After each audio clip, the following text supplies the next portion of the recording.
Hi,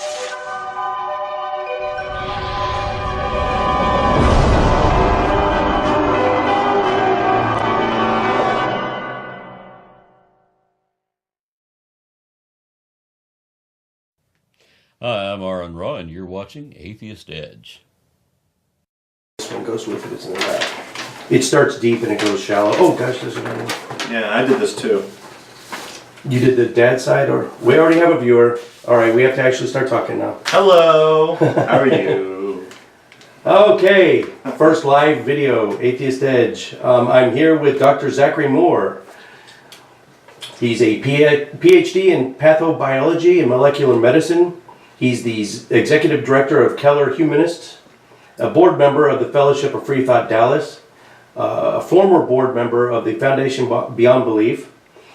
He's the former executive director of the former coordinator for the Dallas Fort Worth Coalition of Reason. Yep, which I think we're going to talk about later, right?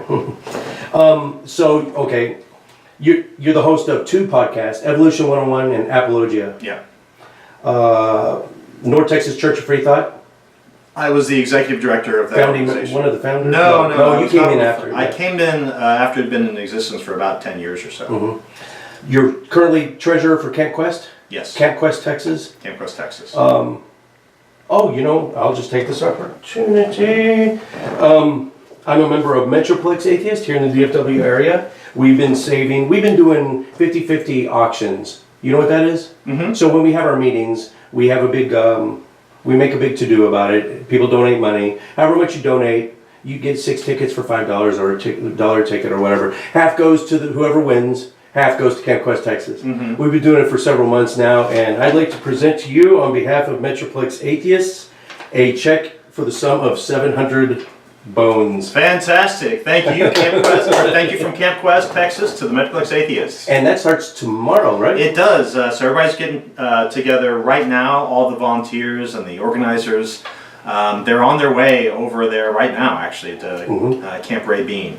My daughter is on the road as we speak. Mm-hmm. She's going to be this is her second year as a full counselor. She was, it's called Phoenix now, but before that she was, what was it before Phoenix? I can't remember what they used to call it. They, for a while they called it CIT, Counselors in Training. That was it. Yeah. The Phoenix thing is just really the same sort of thing, just trying to call it like a fancier name, basically. Yep. It started in 2009. How long have you been treasurer? So I've been treasurer now, gosh, I want to say the past 5 years or so. I've been a board member since I think 2011. So I was a board member, and I wasn't one of the. There was a couple really industrious and amazing women, Amy Parsons, Whitney Ford, and I'm forgetting some other names. But there's a whole group of these women, mostly mothers, who got together, who really wanted there to be Camp Quest here in Texas, and there wasn't one. So Camp Quest actually got its start in Ohio, of all places. That's where you're from. Yeah, and it turns Isn't that out, weird? It turns out that they actually meet at a 4-H camp that I attended with 4-H Where is groups. that? And it's called Camp Graham. Yeah. What major city is it near? It's near Cincinnati. Cincinnati. Yeah. Okay. Yeah. I went to a ninja summer camp in Dayton. That's the only time I've ever been to Ohio. Really? In high school, it was a ninjutsu summer camp. It was living off the land and eating snakes and rabbits. And anyway. That's interesting. I could see that happening in Dayton. Yeah. Yeah, it's 30 miles in Kettering, Ohio. 30 miles west of Dayton. My brother used to live in Kettering. Okay. Yeah. Yeah. I know that area very well. It was fun. Sorry to sidetrack you. Okay, so also we said North Texas Church of Free Thought. So long story short. Okay, go ahead. Long story short, I've done a lot of shit. Mm-hmm. Mostly in this area. Famous for? If who's the Zach Moore character? What would you? I don't know. Like people know me. The city council. That made national news. Yeah, right? so people around here know me from that. Okay, explain that. That's national news, or it was. It became it was at least local news. So the Dallas Morning News wrote an editorial. The Fort Worth Star-Telegram wrote an editorial. Basically, what happened was it was right after the 2011 Greece versus Galloway decision, the Supreme Court decision, where the Supreme Court of the United States decided that invocations, religious invocations, were okay, were within the bounds of constitutionality, as long as they were done in an inclusive way, right? So the challenge was made to the city of Greece in New York State. But the Supreme Court said, well, if Greece had been doing this in such a way that explicitly promoted Christianity, that would be a problem, and that would not be constitutional. But since they did so in an inclusive way, they invited anybody in the community to participate, then that makes it constitutional. All right, fair enough. Well, so the American Humanists Association sent an email out to all of its members and said, all right, well, this is the decision, and what we would really like for people to do is see if you can contact your local city council or board of education or whatever your local government is, and if they have an invocation policy or practice, try to get yourself as a humanist involved in this. And I've been living here in... Is this a test bed, or has it been done before in other areas? Well, so as in Texas, Yeah. I don't. It turns out that it happened in San Antonio. Okay. The exact same day that I eventually got my invocation. Believe it or not, yeah, it was a crazy thing. I didn't know about it until after the fact. Independent of each Totally other. independent. We were not working together, yeah, Let's see how at it's- all. And I had not heard of any of these invocations happening in Texas, and so I thought, well, we just moved here to Keller, and Keller's a wonderful community. It seemed like it was welcoming and open and inclusive. I knew that they had an more or less inclusive invocation practice. I didn't really know anything about the policy. I knew that they had invited Mormons and Jehovah's Witnesses and other sort of non-Orthodox Christians to give invocations. So I thought, well, look, if it's not going to happen here in Keller, where in the world is it going to happen? So I decided that I was going to test this and just see what happened here in Keller. And I was very kicking Keller. I was very optimistic. Now you have a history with Keller. Yeah. You know Keller from way back when. My childhood home is less than 5 miles from your very studio. Right. So you this have used to be cornfields. Right. So you have a perception of Keller as being sort of very backwards and rural. And Is it? I guess it's not. Well, yeah, you're right. My perception should. I actually grew up in a community, or had my adolescence. Is this progressive for you?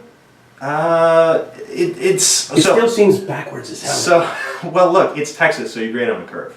But so I grew up outside of Cincinnati in a very similar community to Keller. It's called Mason, and when my family and I first moved there, it was very rural, and it still had this. People still thought about it as like farm country, and all the people who had grown up, like all my peers, all my schoolmates, most of them who were from the area had this sort of rural quality about them. Many of them, not all of them, but many of them, to the extent that I can recall one year a group of the seniors came to school riding tractors because they all had tractors at home because they lived out in the country. And we always thought it was just sort of this funny thing how it has this sort of country. No one hitched the horses so close. To it. No, it wasn't quite like that. But Procter & Gamble built this huge facility, and the city started to grow, and there was all this development, very much like it was happening in Keller. There's a Procter & Gamble plant here? No, I'm talking about Mason. Oh, well, in Mason, right. Mason. Uh-huh. So Procter & Gamble based in Cincinnati. And they built this huge facility in Mason, and it was primarily pharmaceutical development. And so all these very wealthy employees started moving in and buying and paying for expensive houses, and the entire area became very, very wealthy in a very short amount of time, and it became a lot like what Keller is now. I grew up to meet. Yeah, so you would go to Mason now, and you would not see it as being something sort of podunk and redneck, but it does have that history in the same way that Keller does. So even though I moved to Keller after that transition happened, I recognize that I can see how that was the case in its history. So I understand that, but I still thought that what I was seeing of Keller now was encouraging, and I thought, well, surely, if I make a case, and I for a long time, for the better part of a decade, I've been talking with Christians, sitting down with pastors and ministers and apologists, debating them occasionally, but for the most part, like having nice, productive conversations with them. And I thought, if anybody could make this happen in Keller, certainly I can do this. Certainly I can get this point across and help them understand.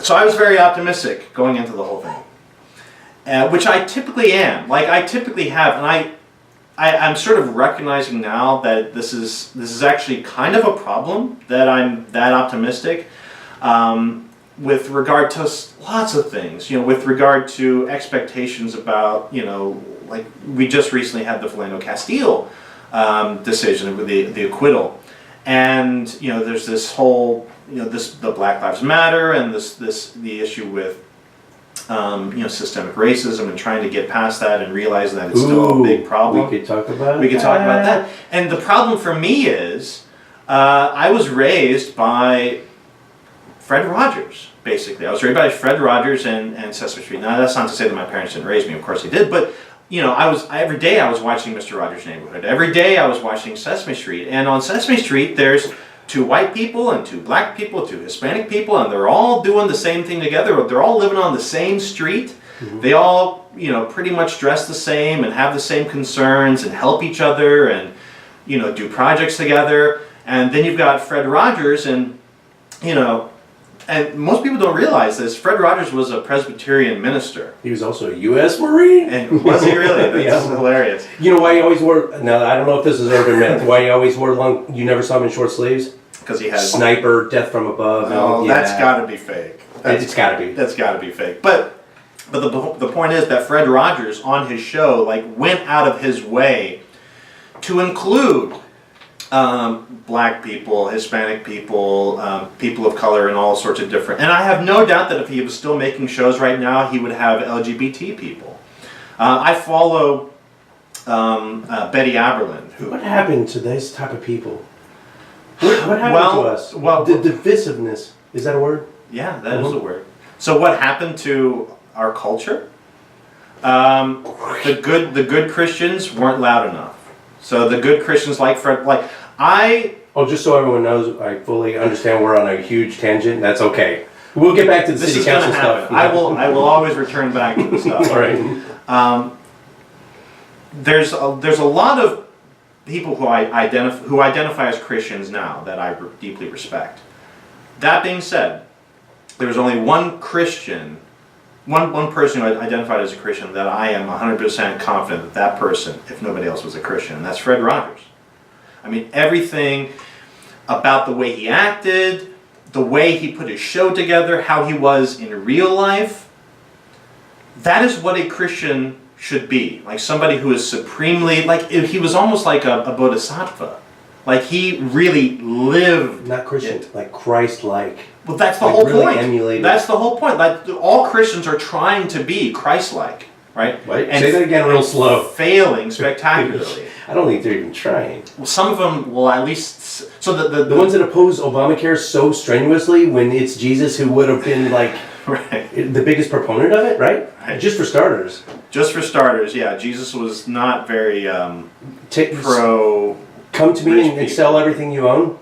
Yeah. Yeah, kind of. Yeah. Okay. No. Yeah. So they totally did not get that at all, and so it's very easy for your average, let's say, evangelical to point their fingers at somebody who promotes a prosperity gospel, like Joyce Meyer or T.D. Jakes or whomever, and say, well, they're not Christian. But brother, you are not Christian either, because all I have to do is look at your life and look at how nasty you are. Me. Yeah, and how selfish you are. And it's like you are not living out. It doesn't even look like you're trying to live out a Christ life.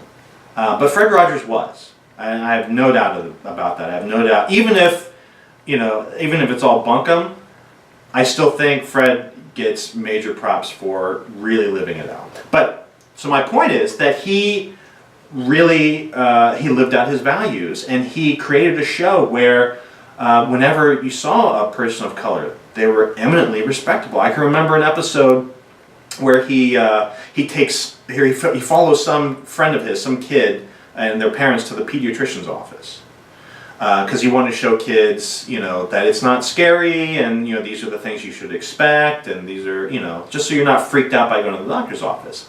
And he could have done this any number of ways, but he did this in such a way that when you walk into the lobby, there's a black male doctor standing there talking with, I think, one of the parents, and he knows Fred, and Fred walks up and shakes his hand and says, "Oh, hi, Dr. Jones. It's good to see you again." It's no big deal. Like there's a black. This is early '80s, late '70s that this is happening. Would it have been a big deal back then, or did they purposely go out of the way to make sure that everyone saw it was no big deal? Oh, it was absolutely a big deal, even back early then. '80s. Oh yeah, yeah. And then he goes back into the room, and so that's not actually the doctor that they're Didn't even make a big deal out of it. Just hey, no, Dr. yeah. Jones, This is just like if he was anybody else. And then he goes back to the room, and the actual pediatrician that the kid is seeing is a Hispanic woman. And again, it's the same thing. "Oh, hi, Dr. Velasquez," or whatever her name was. Like, you know, she's a professional and she deserves to be respected, and she's a doctor, and that's the most important thing. And I'm not saying that there's a problem with that, but I grew up expecting that to be reality.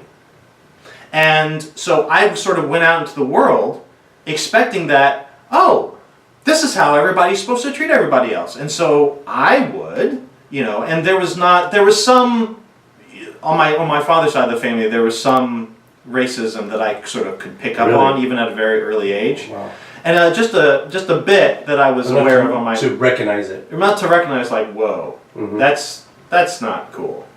I can recall, I think it was like maybe 8 or 9 years old in Cincinnati, somebody had organized what they called the Black Family Reunion. It was like a city festival, like a citywide festival or something like that.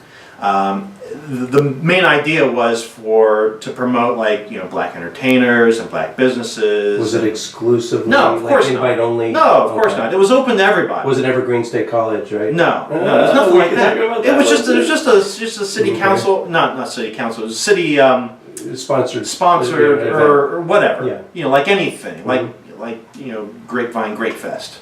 Except it was trying to get... That thing's cool. It was the idea of it was we're trying to get black people out, supporting black businesses, etc.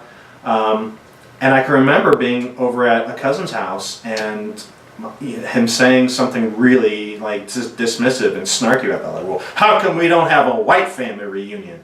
And it's like, because you go to every other festival and it's just overwhelmingly white, right? So the whole point of this is to emphasize... What if there were a white family reunion? I mean, would there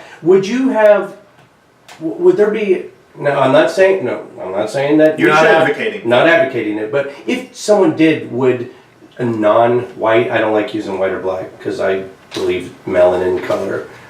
In fact, this would be a good idea to triple tangent on you. Okay, so anyway... I think I have it here. Man, I didn't think I was going to get to this, but here's what Bill Nye says. There is nothing wrong with using geographic labels to designate people. Major continental terms are just fine. And sub-regional refinements such as Western European, Eastern African, Southeast Asian, so forth, carry no unintentional baggage. In contrast, terms such as Negroid, Caucasoid, Mongoloid create more problems than they solve. Those very terms reflect a mix of narrow regional, specific ethnic, and descriptive physical components with an assumption that such separate dimensions have some kind of common tie. Biologically, this is the part I just want you to hear, biologically, such terms are worse than useless. Their continued use then in social situations where people think they have some meaning. Like, if I were to take a black person and have to put their arm up next to this microphone. Right. Are you black? Yeah, okay, no, I'm not. Put this up to my arm. I think I'm like peach with some brown speckles. I don't know. I'm definitely not white. You know where I'm going. Well, but I think it's a divisive term. It just seeks to make us even more of a rift. To call each other white or black. That's why I use okay, I was a Marine for 21 years. We don't even use white or, well, we didn't at the time. I think there's been some changes, but in the Marine Corps, or I think anywhere in the military, Marine Corps especially, I can speak to that.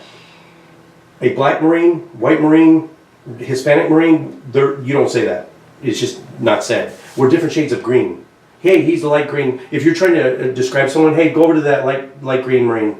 Go to that dark green Marine. We're all different shades of green. And that's ostensibly what Christianity attempts to do. You know, there is no Jew, there is no Greek. in Christ, right? Everybody's in Christ. You're just a Christian. You're not a white Christian. You're not a black Christian. And yet, Sunday morning is still the most segregated time in America. You know, so Christianity has You're talking this. about like just the physical seating arrangements, right? Or, No, I'm or talking just about the the fact church that preferences. if you go in and look at churches, there are certain churches that are white. Even mixed churches, you'll see like. Yeah, there's certain churches that are white churches, certain churches that are black churches, and you do not find churches that reflect the overall demographic makeup of the area. Like, for example, Dallas is, I think it's like 20 to 25% black. Sounds right. And National average is 13. 13, So inner cities are going to be Cities tend to double be that. higher. Yeah. So I think it's 20 to 25% black, or whatever it is, right? So 20 to 25% black, 40% Hispanic, maybe 10% But then Asian. go to First Baptist. Right, so you go to First Baptist and you look at the demographics there and you say, do the demographics of First Baptist match the demographics of Dallas? No, they do not. Why not? They commute in. Why? Tell me. I don't. Because Well- he's a big name, first off, but Who? Jeffress. Jeffress? I'd love to get him Robert on the show. Jeffress. I sent him I wonder a. if he'd come on the I show. sent him a Good Friday card one time, Yeah. and he commented on it. He did? Like to his He congregation? was he may have, I don't know, but he was interviewed about it. So this was something. I wonder if he'd ever decide to come on the show. This Maybe I can get you to pull for me. There's no way he would? I doubt He it. wouldn't engage me? I doubt it. No, there's nothing. There's no profit in it for him. Mm-hmm. So this was something. It was one of the last things we did. It was actually the very last thing that the Corps did while I was still the coordinator. Is we sent out Happy Good Friday cards to local pastors, including Jeffress, saying on Good Friday, and they arrived at their desk on Good Friday. Little greeting cards. The little hidden not so hidden, the not so subtle messages. Well, so the message. Your God is dead, right? So the message, yeah. So the slap in your face message was your God is dead, ha ha ha. But I wrote up for the inside of the card. I wrote up a little spiel about why that's a good thing, and why we should all sort of celebrate that. And I was trying to sort of pitch it as, you know, this is sort of where humanists and Christians can come together. Because if God really died, then, you know, this is sort of part and parcel of this grand metaphor that exists throughout all of human mythological tradition, or almost all of it. Mm-hmm. And why is this such an important thing? Why is this Easter holiday such an important thing? Because it talks about sacrifice, it talks about It's the linchpin of it all. redemption, it's everything that we want as human beings, right? Mm-hmm. And so I was sort of pitching it as a way to bring us all together, but of course, you know, it could only be taken. It fell flat. It could only be taken. Yeah, it was Right. probably not the best thing for us to do. It wasn't a Kathy Griffin Trump. Yeah, mask, at least I didn't decapitate him in effigy. Hey, before I forget, you sparked something. I was watching a debate with you and Meek. Last name Meek. He's a friend of yours, a Christian. I don't know if that's his name. Meek. No, it wasn't Meek. Anyway, You're thinking of John Meek, the director at Camp Clark. yeah, might be. Okay, so I was watching a debate. Was It was a Bible and Beer consortium. it a British debate. fellow? Yeah, Or they all run together. Or now. a tall, dark-haired guy? I even forget. I remember his point, which is all that matters. He brought up a prophecy in Daniel about Jesus had to have been the Messiah because the Old Testament prophesied him, because they refer to him as the Meshiach or the Messiah in the Old Testament, and this, that, and the other. And they said when he will be, Daniel doesn't come out and say he's going to be crucified, but it does say he's going to be run through, or he's going to be killed. He'll be killed, yeah. Yeah, and then shortly after, Jerusalem will fall, and Jerusalem's only fallen twice. One of them was before that was written in Daniel. The other one was written in Jerusalem fell in 70 AD, which is 40 years after he died. So that proves it. And you didn't really answer him because he gish-galloped you. First off, he hit you with so many questions you couldn't answer them all. But I don't think you got to that answer. I'm sorry to put you on the spot, but do you have some? If I were devil's advocate, if I were asking, is there an answer for that? No, I'm asking you. Well, so the answer for that is So he's known as the Messiah. right. So the answer for that is that a lot of Jews in the first century were aware of that passage, and they were as it was originally written, it was meant to refer to the invasion of the Seleucids. So Daniel is a what's the right term? It's pseudo historical, like it's set in a particular time in history. Pseudo epigraphical. No, that's when you insert something insert in later. your own name on it. Yeah, pseudo historical, or it's just achronological or anti-chronological or something like that. Is But it post like retroactively inserted,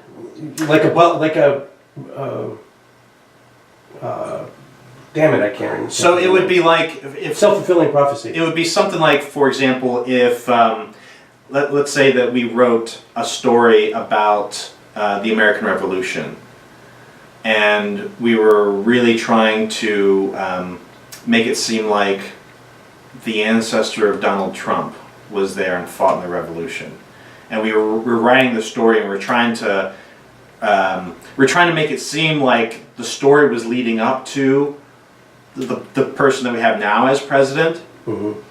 And of course we're writing it now, and we could insert all these prophecies, like we could prophesy things that happened. Added. So we could, as we're writing the story, we could insert prophecies to predict things that happened in, like the Civil War, World War I, World War II, Vietnam, the Gulf War. Like we could predict all those wars, and then have that lead up to the election of Donald Trump. Happened?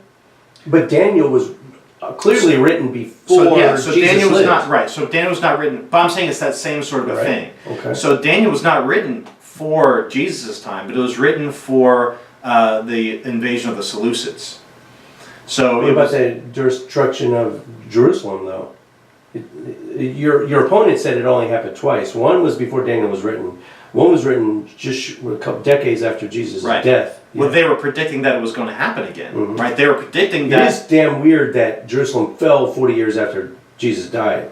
Maybe, I don't know. Well, I'm playing devil's advocate. But that could also be a self-fulfilling prophecy, Yeah. because what I was saying earlier was that a lot of Jews in the first century were reinterpreting that passage in Daniel to be messianic for their particular era. Mm-hmm. So there were lots of messiahs, and Josephus chronicles all these messiahs that sprung up in the first century. Except Jesus. Except Jesus, right? He doesn't. There's two paragraphs and they're both fake. There's that. Yeah, it's widely considered to be an insertion, at least, or a modification. But so there was clearly, like, it's non-controversial to say, in the first century in Palestine there was a messianic fervor. There were lots of go for it. There were lots of Keep talking. there were lots of individuals who were believing themselves to be, or promoting themselves as messiahs, and this is in large part due to interpretation of this passage in Daniel, which does have you can sort of calculate, you can you can substitute weeks for years and calculate forward into the first century CE. And so that's why there's this huge expectation. Well, you create this huge expectation that the Messiah is going to come and that Jerusalem is going to be destroyed, but that's a good thing because that's part and parcel of the Messiah coming. That's exactly the same thing that the Islamic State is doing right now. Pause button.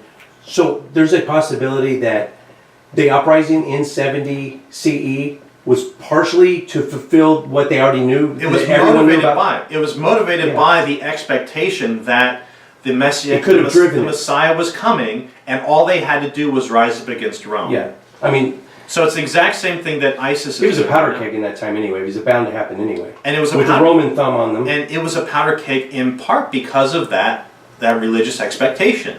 So ISIS, the Islamic State, has the same basic approach right now. They have an expectation that actually in their apocalypse Jesus comes and fights the Antichrist as well. But they had an expectation that that the apocalypse would happen, or is only going to happen, if a legitimate caliph stands up against the forces of Rome and fights it. and has this massive battle. So everything they're doing is to try to force the West to have this fight with them, and it's working. I mean, it's doing a pretty good job. But they want this to happen. So that's a self-fulfilled prophecy. When you have this prophecy that you believe is true and you bring about the events to make sure that it happens, that's a self-fulfilled prophecy. The name of their magazine used to be called Raqqa, which is the city that they said they would all have start in. Yeah. And then when we took it back, or when it was taken back, they had to change the name of their magazine. Mm-hmm. But I'm tempted to go off on yet another tangent, but let's circle back around to that city council. City council. And so I understand that you've been scheduled to give 4 invocations at the Keller City Council. 1 you were turned away, the other ones you gave. So it was kind of a weird thing. At first, so I eventually made contact with the city. It took a while. Like, I don't think the city was really used to people just calling them up and saying, hey, I'd love to give an invocation. So it took several months, actually, before I could get any response from anybody. But I did eventually, and they referred me to a local pastor. And they said, well, as it happens, this whole invocation thing is run by a pastor for us. So you're going to have to give him a call. And the guy's name is John Salveson. He's the head pastor at Bear Creek Bible Church in Keller. Oh, Keller. Yeah. And I don't know, I was thinking Haltom City, Bear Creek. yeah, well, Bear Creek goes all the way through Haltom down City, to yeah. But we have a little branch of it here in Keller.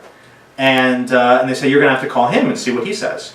And I said, well, I don't know why I have to go through a pastor to do this. But what I was trying to do. First warning flag. I was trying to jump through every hoop that I needed to jump through. I'm like, look, if you want me to stand on my head for 10 minutes, I'll stand on my head for 10 minutes. That's fine.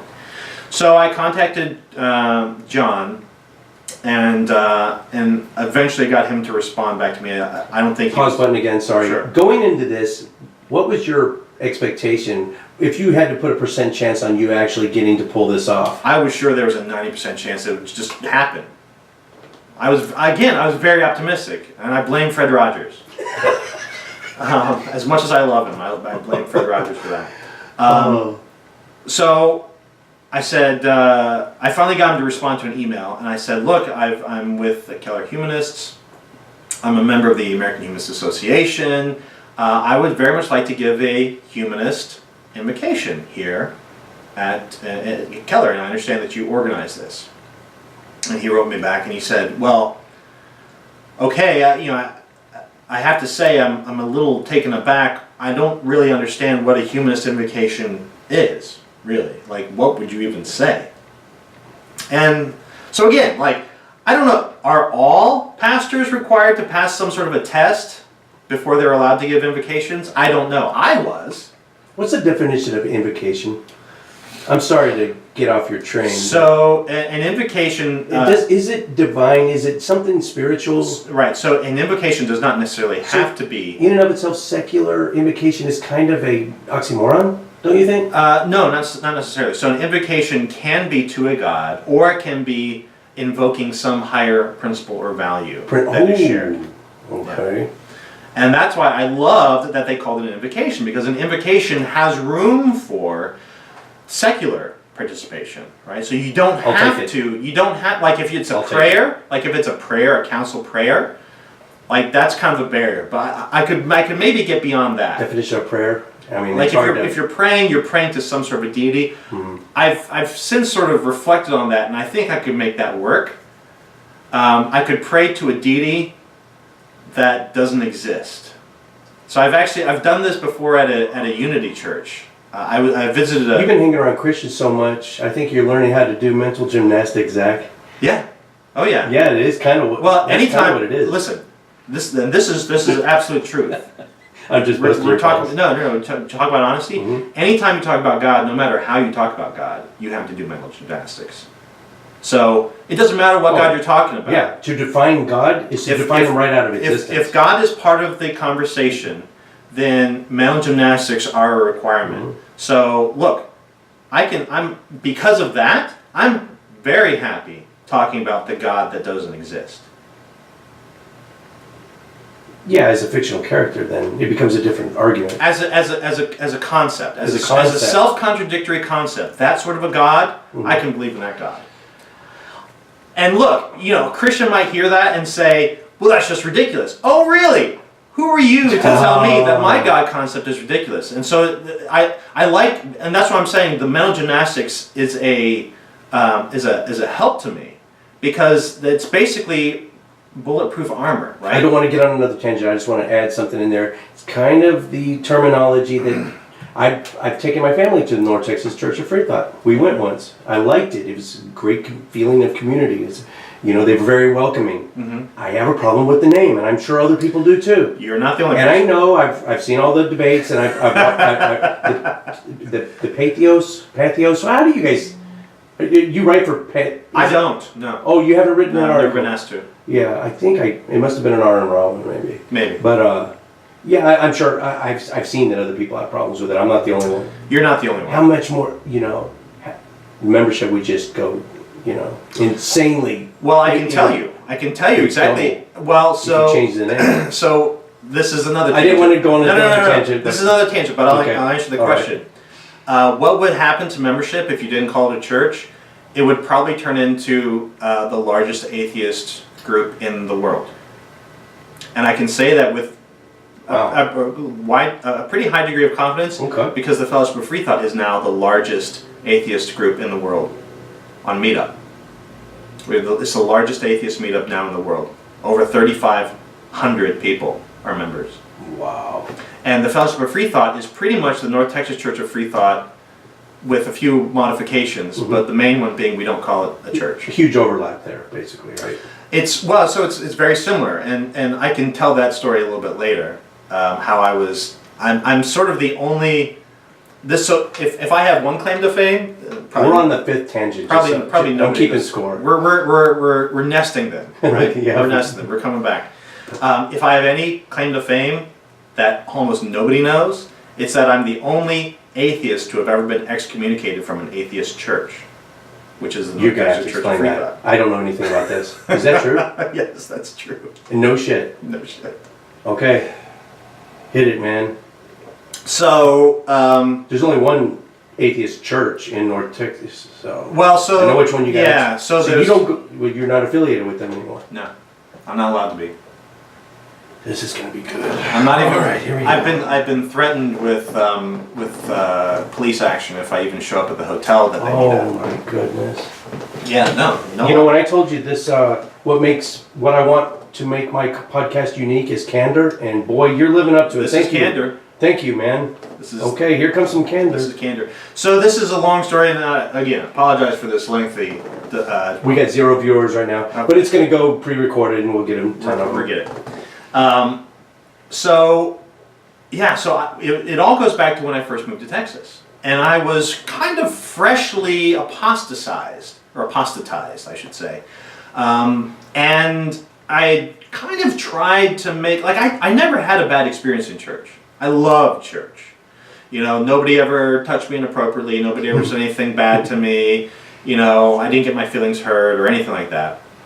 I always loved church, but my apostasy was very intellectual and more or less inevitable, right? There was nothing that apologetics could do.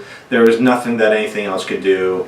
It was the Bible, plain and simple. The Bible fails. I researched your coming out story. Yeah, the Bible fails as, not as an interesting book, but the Bible fails as a work of divine communication. It cannot live up to that standard, right? Mm-hmm. It just can't.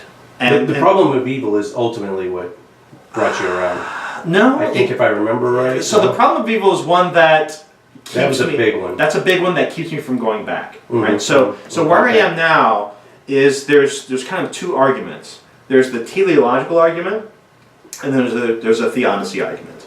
And for the most part, on both arguments, I'm pretty low on the possibility of God. But every so often, the teleology argument kind of seems Is that the persuasive. necessity for God to exist? The design. No, that's the ontological argument. Ontological. Right. It's the design argument, basically. Like, the world is put together in such a beautiful look at way, the trees, such an look at the trees. intricate and complex, yeah. The whole look at the trees Look at the argument. trees, look Okay, at the trees. that's So that's a design argument. I boil everything And down. I to love simplistic. being outdoors and and I love nature, and I'm a scientist, and I love the molecular world that I studied for my doctorate work.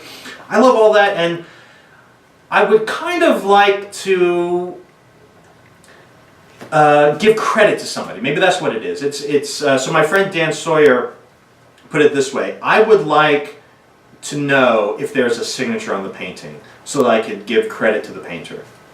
Like, maybe nobody painted the painting, and it doesn't make the painting any less beautiful. He said that, or you said that? He said that, and I kind of agree with him. Yeah. If there was a painter who painted all of this, who put all this together, I want to know, so I can at least give him credit. Like, that doesn't necessarily make the painter a good person, right? But I at least want to know, because I want to know what's true. And if it's true that somebody painted this, I want to know. And so the design argument is persuasive to me for that reason. But whenever the design argument, the teleological argument becomes persuasive, theodicy comes right up with it and just stamps it down. Because any deity that could design a cosmos like this would get rid of tsetse flies and malaria, right? Okay, yeah. I mean, just the very low bar of evil that is allowed to exist is just, it's inconceivable to me that there's any sort of a good deity that's associated. But suffering is how we know to appreciate the goodness, when we have times good, right? The good times. No, that's bullshit. No? Is that not true? You could back off a little bit, God. I mean, we don't have to give AIDS to babies. That's a post hoc rationalization, right? Yeah. We tell ourselves that because we don't have any other choice, right? So we have to grow from suffering. Does it have to be so extreme? Yeah, it doesn't have to be so extreme. And so, and what lesson are you teaching a baby in Africa to give him HIV? Right, and there's all these examples of just sort of over-the-top evil, excessive evil, that doesn't accomplish anything. That just exists. Anyway, so that's where I am now. That keeps me from going back into Christianity. Not necessarily from entertaining any sort of God concept, but the God concept that's proposed by the Bible is just flat out. Like, there's just no way that could be That's possible. where I am. Where are you on the Dawkins scale? I'm... with regard to Yahweh. Let's start with Yahweh. With Yahweh, I'm 6.99. Me too. I think I answered this question actually in my debate with Justin Bass. Bass! Yeah. That's the name I was trying, Bass. Yeah. Yeah, he's a good kid. He's an interesting guy. That was just a really well-rounded, well-run debate. You know where it went off the rails? And where, incidentally, you crushed him? You didn't really even crush him during the debate. It was just a good back and forth. Yeah. There really was no need for a winner. It's during the Q&A. And his answers on the Q&A were just so unimpressive and unsatisfactory, and yours were so strong. That's where you won. Yeah, I think there's. If you look people at tell you that? Well, if you look at the YouTube, I believe, because I looked at it. I watched it on YouTube after it was posted, and somebody in the comments posted a link to one of the questions that he thought was especially good, and I mean, I don't want to say, well, I agree with him, because. Why not? That's kind of Hey, it's candor self-serving. time. But I think candor can go both ways. I think I did a pretty good job with that question. But honestly, what I think I did the best job with was with my closing statement.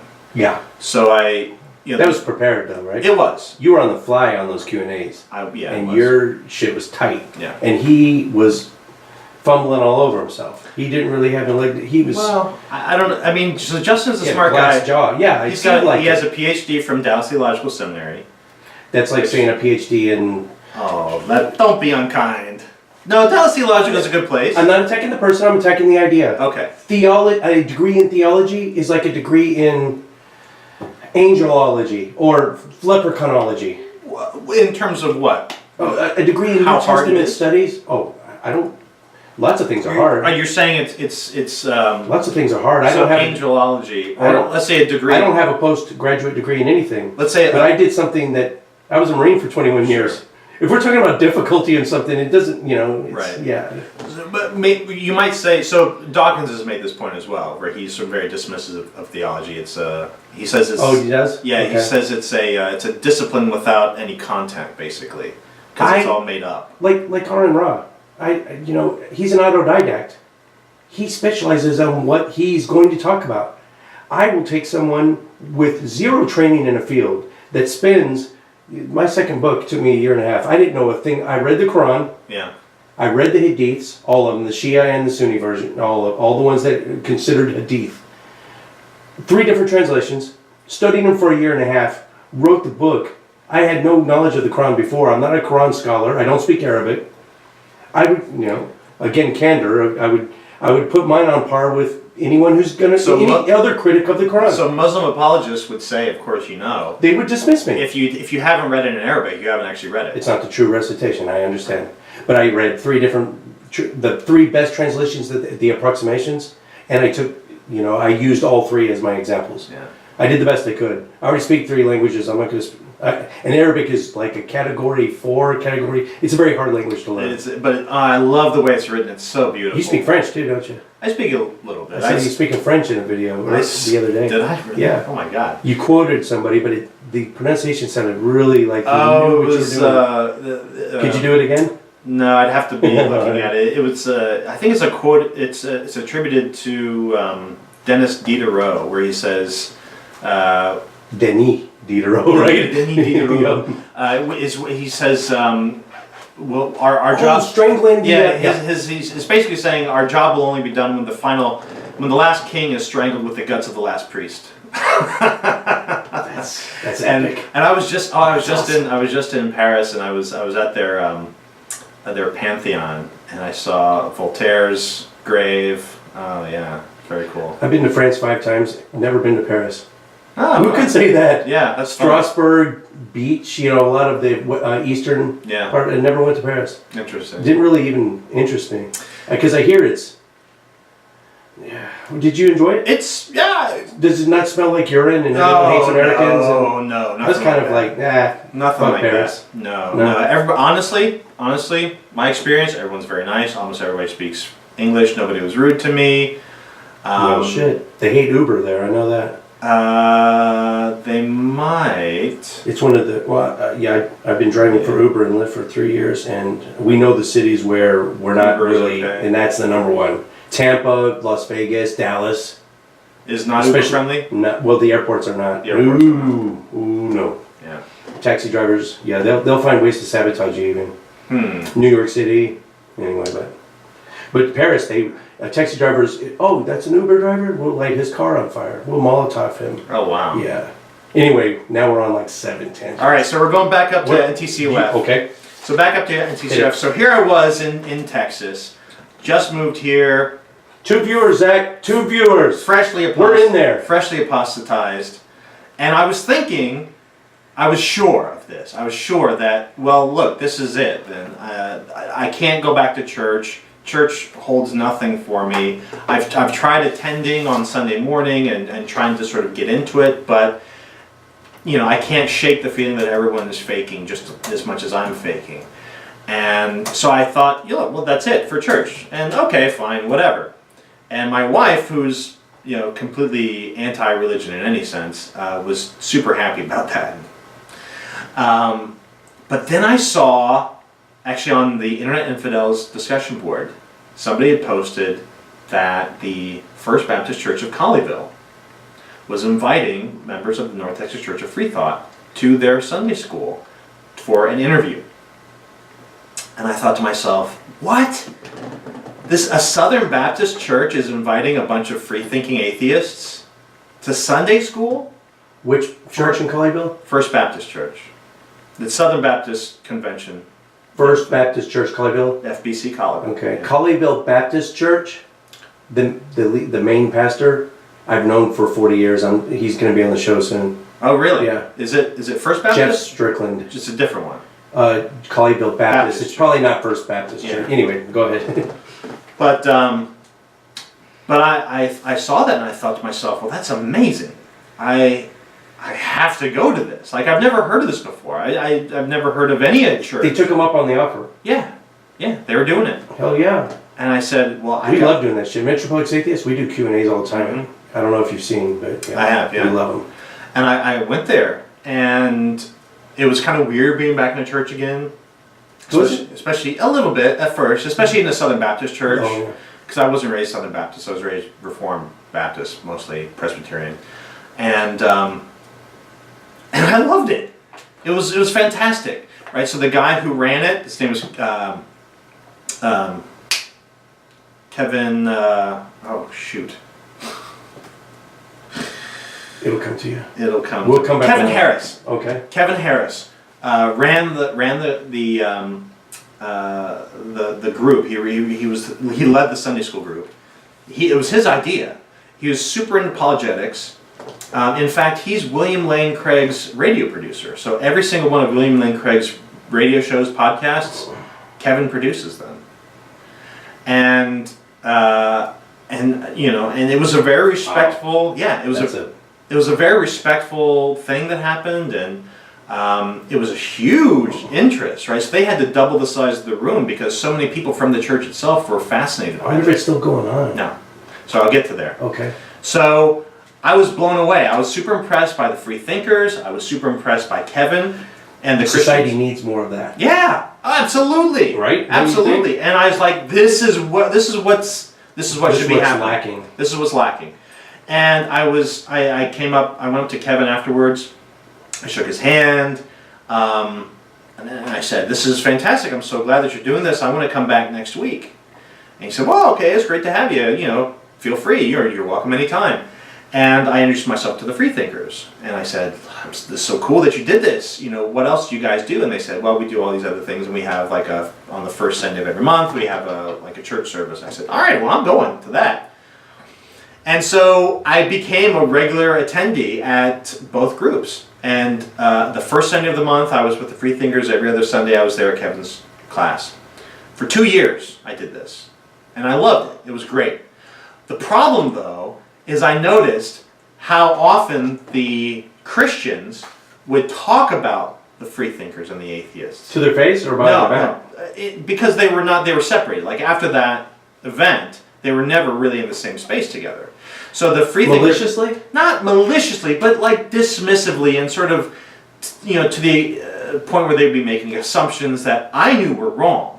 And I would do my best to try to correct them. Well, guys, that's not actually what they do. On both sides, right? So the freethinkers were saying all sorts of nasty things about the Southern Baptists, and the Southern Baptists were saying things about the atheists. And I was like, guys, if you only just knew each other and could spend time together, like you would see how ridiculous this is. And honestly, you guys have a lot more in common than you are different. You have very clear differences in terms of what you believe, but the things that you're passionate about are very similar. And I thought it was a tragedy that they never grasped that. And at the end of the 2 years, the pastor at First Baptist Colleyville was let go, that he was involved in some sort of a scandal where the church either bought land for him or bought land from him, and he profited from it. It was like a weird money thing, yeah. And they let him go. That never happens on our side. But it's another tangent that we might get to later.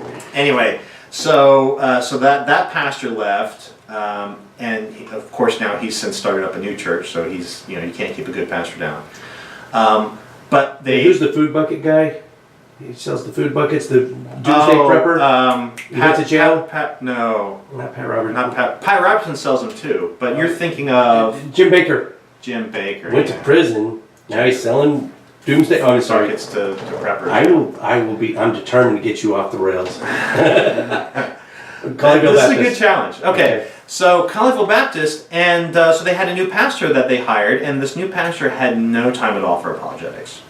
And he told Kevin point blank, this class is no longer allowed here at this church because you're raising questions of philosophy, you're talking about atheists, you're talking about science, you're talking about all these things. I haven't heard anything objectionable yet. He said these have no place at all in a church. Oh, it's kind of like religion having no place at all in a place of higher learning or a public school. I won't go there, but you can go there.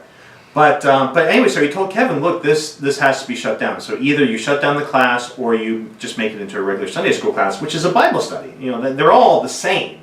They're all just individuals are still free to you're all ask just questions. Divided up by demographics. Yes. And so Kevin said, all right, well, I'll keep it going and we'll try to keep it interesting. I'd still do it. And he told the group that, and I said, Kevin, I love you, but I'm not coming back here for Bible study. Like, I'm not getting up and driving to a church just for some stupid Bible study where I'm being told what to think about the Bible. Yeah, but the difference between a Bible study and a sermon, it's a two-way road. Not really. No, when you do Bible studies, there's never been a member of a church. Yeah. I'm a cradle atheist. Yeah. So you got an advantage on So when you do a Bible study, there's somebody who leads it. So they lead you through the discussion, lead you to the conclusion. They get to pipe up, though. Well, people do get to pipe up, and usually if you pipe up too much, you're asked to leave the Bible study.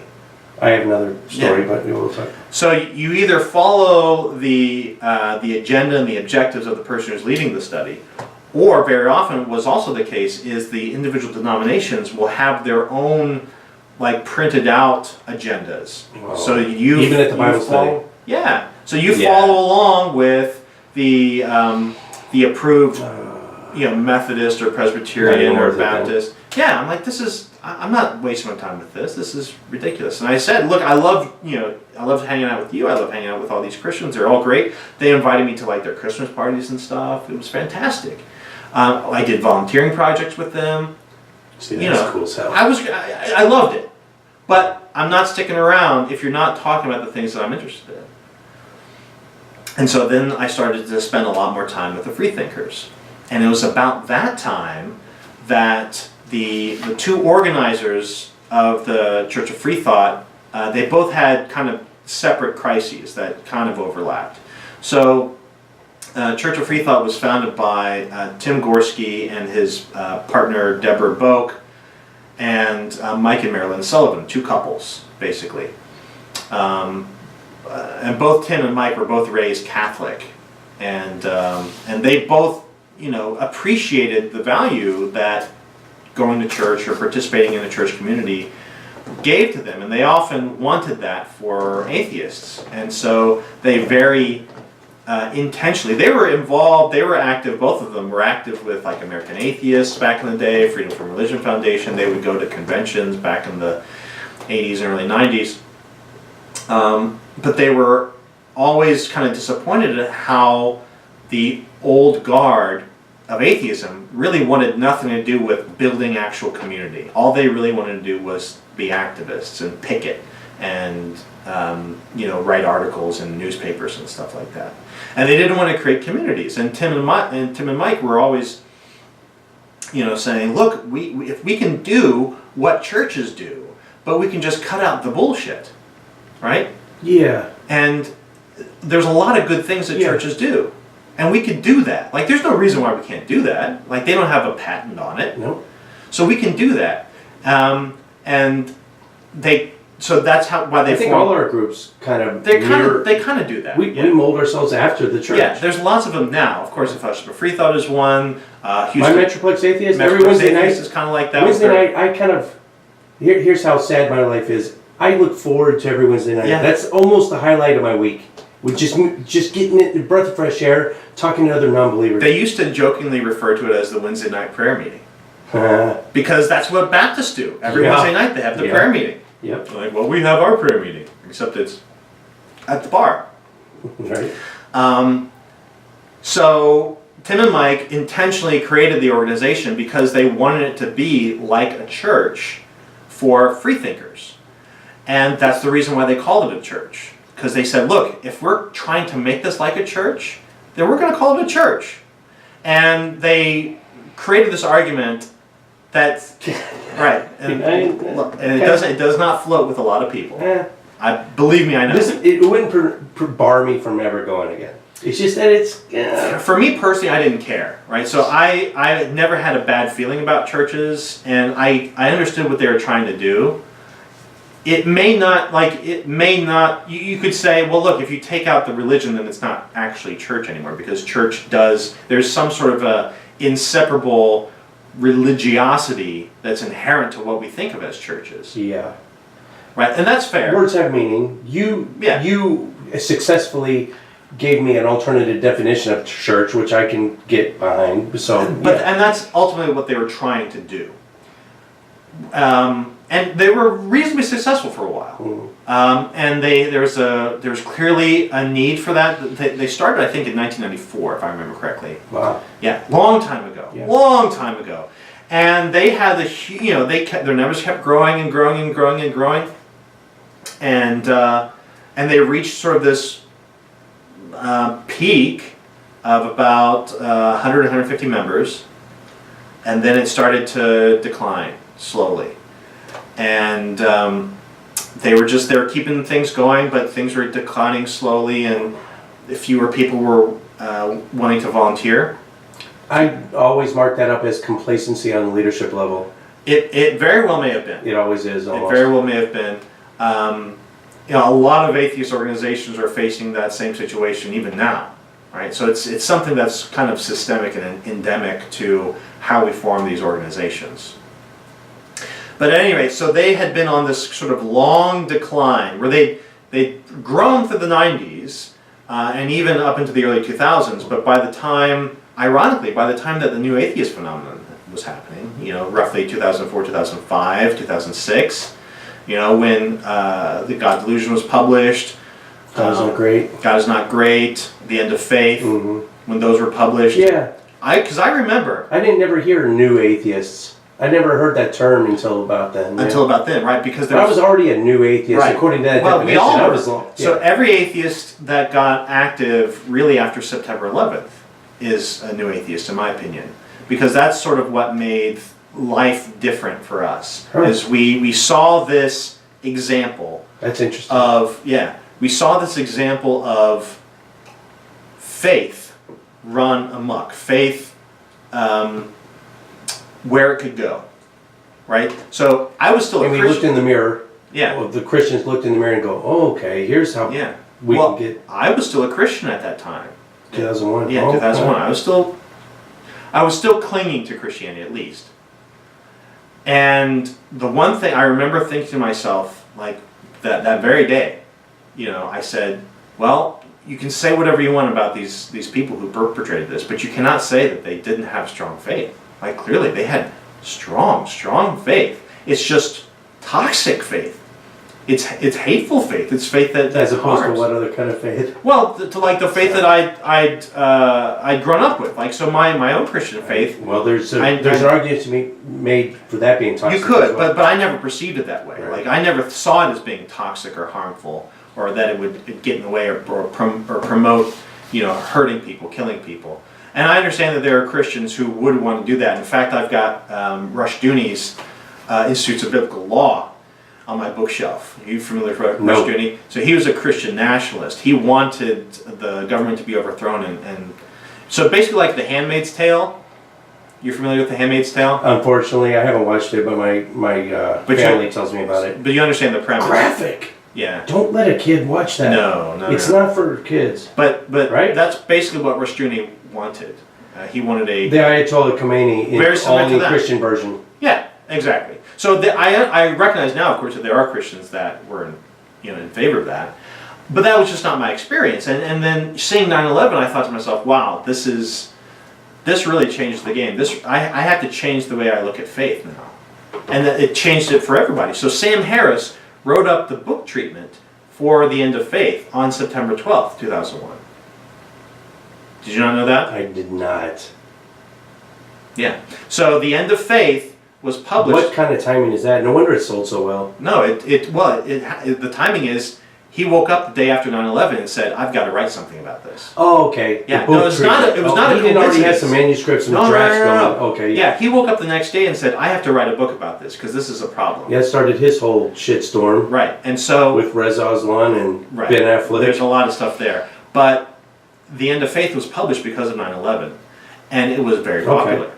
And The End of Faith, the fact that it was popular, is the reason why the God Delusion was written, and the reason why God is Not Great was written. So Dawkins. I didn't connect all these dots. Yeah. Well, most people don't. Not that it really even matters, but to a lot of people, the people that's what brought them. But here's the thing. To the light. I talk with a lot of Christian quote unquote experts about new atheism. Like every apologist considers himself or herself an expert on new atheism, and they all get it wrong. They say dismissively. They all get it wrong. I hate when they call us self-proclaimed atheists, or if they put atheist on one of your debates. The title slug at the top is atheist and activist Dr. Zachary Moore. Right. It's got atheist. Why in quotes? That's a way to discredit us. Because if we put Christian in quotes, they'd be shitting a chicken. Was that on Bible and Beer? Yeah, I think it was. Yeah. So Bible and Beer. Why would you put atheist in quotes? We have just. Why are we self-proclaimed atheists, but they're not self-proclaimed? If we said self-proclaimed Christian, they would shit a brick. Because the implication is that they're not actually Christian. It discredits, doesn't it? See, they have little tactics for discrediting us. Well, so the Bible, Anyway, sorry. Bible and Beer is a Christian organization, so they want to... Yeah, Ezra Boggs, but he seems to be really on, So Ezra Boggs is a close second to Fred Rogers, in my opinion. Yeah, I like the guy. I never met him. I like him already. Yeah.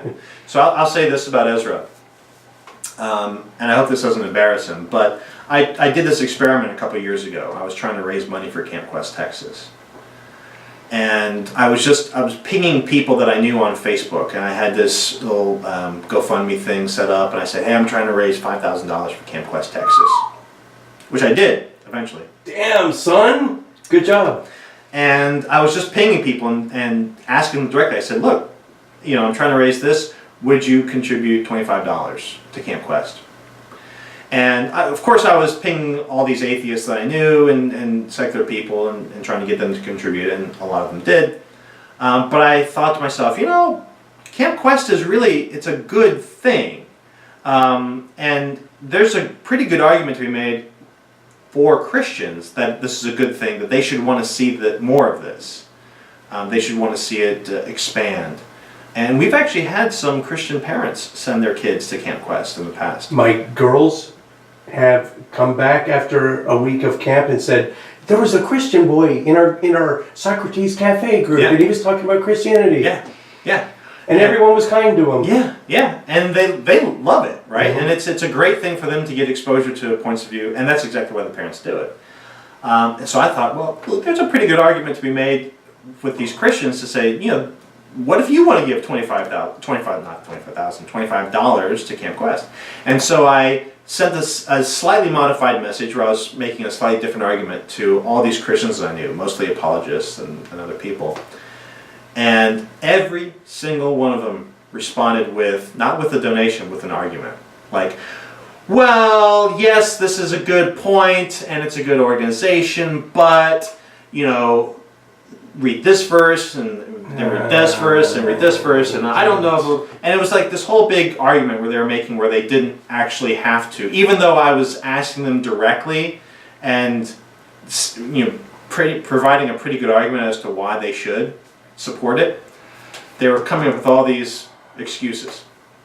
How much of that is, I just don't want to write a check, and the other half is, I just want to belittle you by wanting you to read something that you probably have already read before. I think, honestly, it's the atheism thing. It's the fact that it's an atheist organization, that something feels wrong to them. The first year, 5 years ago, when both my daughters go, 5 years ago, my youngest daughter was like 11, right? Oh, we're going to Camp Quest. She had the homesickness, first time at camp and everything. So that was a Sunday. It didn't dawn on her that she was surrounded by atheists until Wednesday. Oh, wow. When she came home after camp, she goes, Dad, did you know they're all atheists there? Or at least they're all parents are atheists? She didn't realize until it took her 4 days to realize that this is a secular summer camp. She was just having fun. Wow.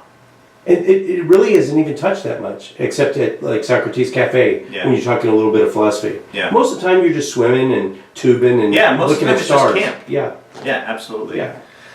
So anyway, every single Christian gave me an argument instead of, or even encouragement. I sent the exact same message to Ezra. 5 minutes later, I got a donation from him. Bam. And see? That's it. I'm a good judge of character. I want to meet that guy. So anyway, back to the Church of Free Thought. Ooh, we're going up in rank. Going back. Are we coming back on that? We're coming back up. On R and Ra's phylogeny? Back up the nest. Yeah, up the nest. So I started to do a lot more with the freethinkers. and because I wasn't doing anything with the Baptist, and so I started to do a lot more. I started to volunteer my time, helping out, setting up and tearing down on Sundays, and offering to give talks because I had background in molecular biology. I could talk about that, and I was very comfortable with public speaking anyway, simply because to go through a PhD, You seem very comfortable. it requires you. I was presenting in front of, when I moved here to Dallas, the two guys who ran our department had both won the Nobel Prize in '85. Jesus And fucking so Christ. There's some intimidation. So I had to present in front of them. At any rate, so I was very comfortable with that, and I started to talk about some other things. I proposed to them. I said, "Look, have you guys ever heard of The Reason-Driven Life by Robert Price?" I said, "This is I haven't actually read that one yet. yeah, That's on my to-do it's list. a fantastic Yeah. one. It's wonderful. Yeah. Even if you don't like anything else about Robert Price, Well, which a lot as of long people as he don't. stays on a certain topic. As long as he stays away from a certain topic. Well, no, he stays on a certain topic. There's about 5 he needs to stay away from. Right. Anything political, first off. Right. But it's a really fantastic book, and it goes through really interesting issues about meaning and purpose. And I said, this could be like a sermon series. I said, how about if I give a 15-minute talk every month from this book, and I can do this for a year. So I started to do that, and they really liked it. People really responded to that. Where can people find that? Oh gosh, That's not on any of your podcasts, is it? No, I almost want to think say so. it was. No? I don't think any You of didn't those. have a multi-part series on your podcast? So I had some multi-part series. Yeah. On Evolution 101, I did the molecular evidence. But I don't think I have Reason-Driven Life. I know Pause. you have a... Not even No. a pause. Let's stop. Okay. Because I have 5 fan questions that I promised I would get to. And I want to do it before... We run out of time. There is no running out of time. I just want to make sure we get to it. Okay. I don't know where the first one is. Here we go. This comes from JB Shackelford on YouTube. He wants to know about 12-step programs.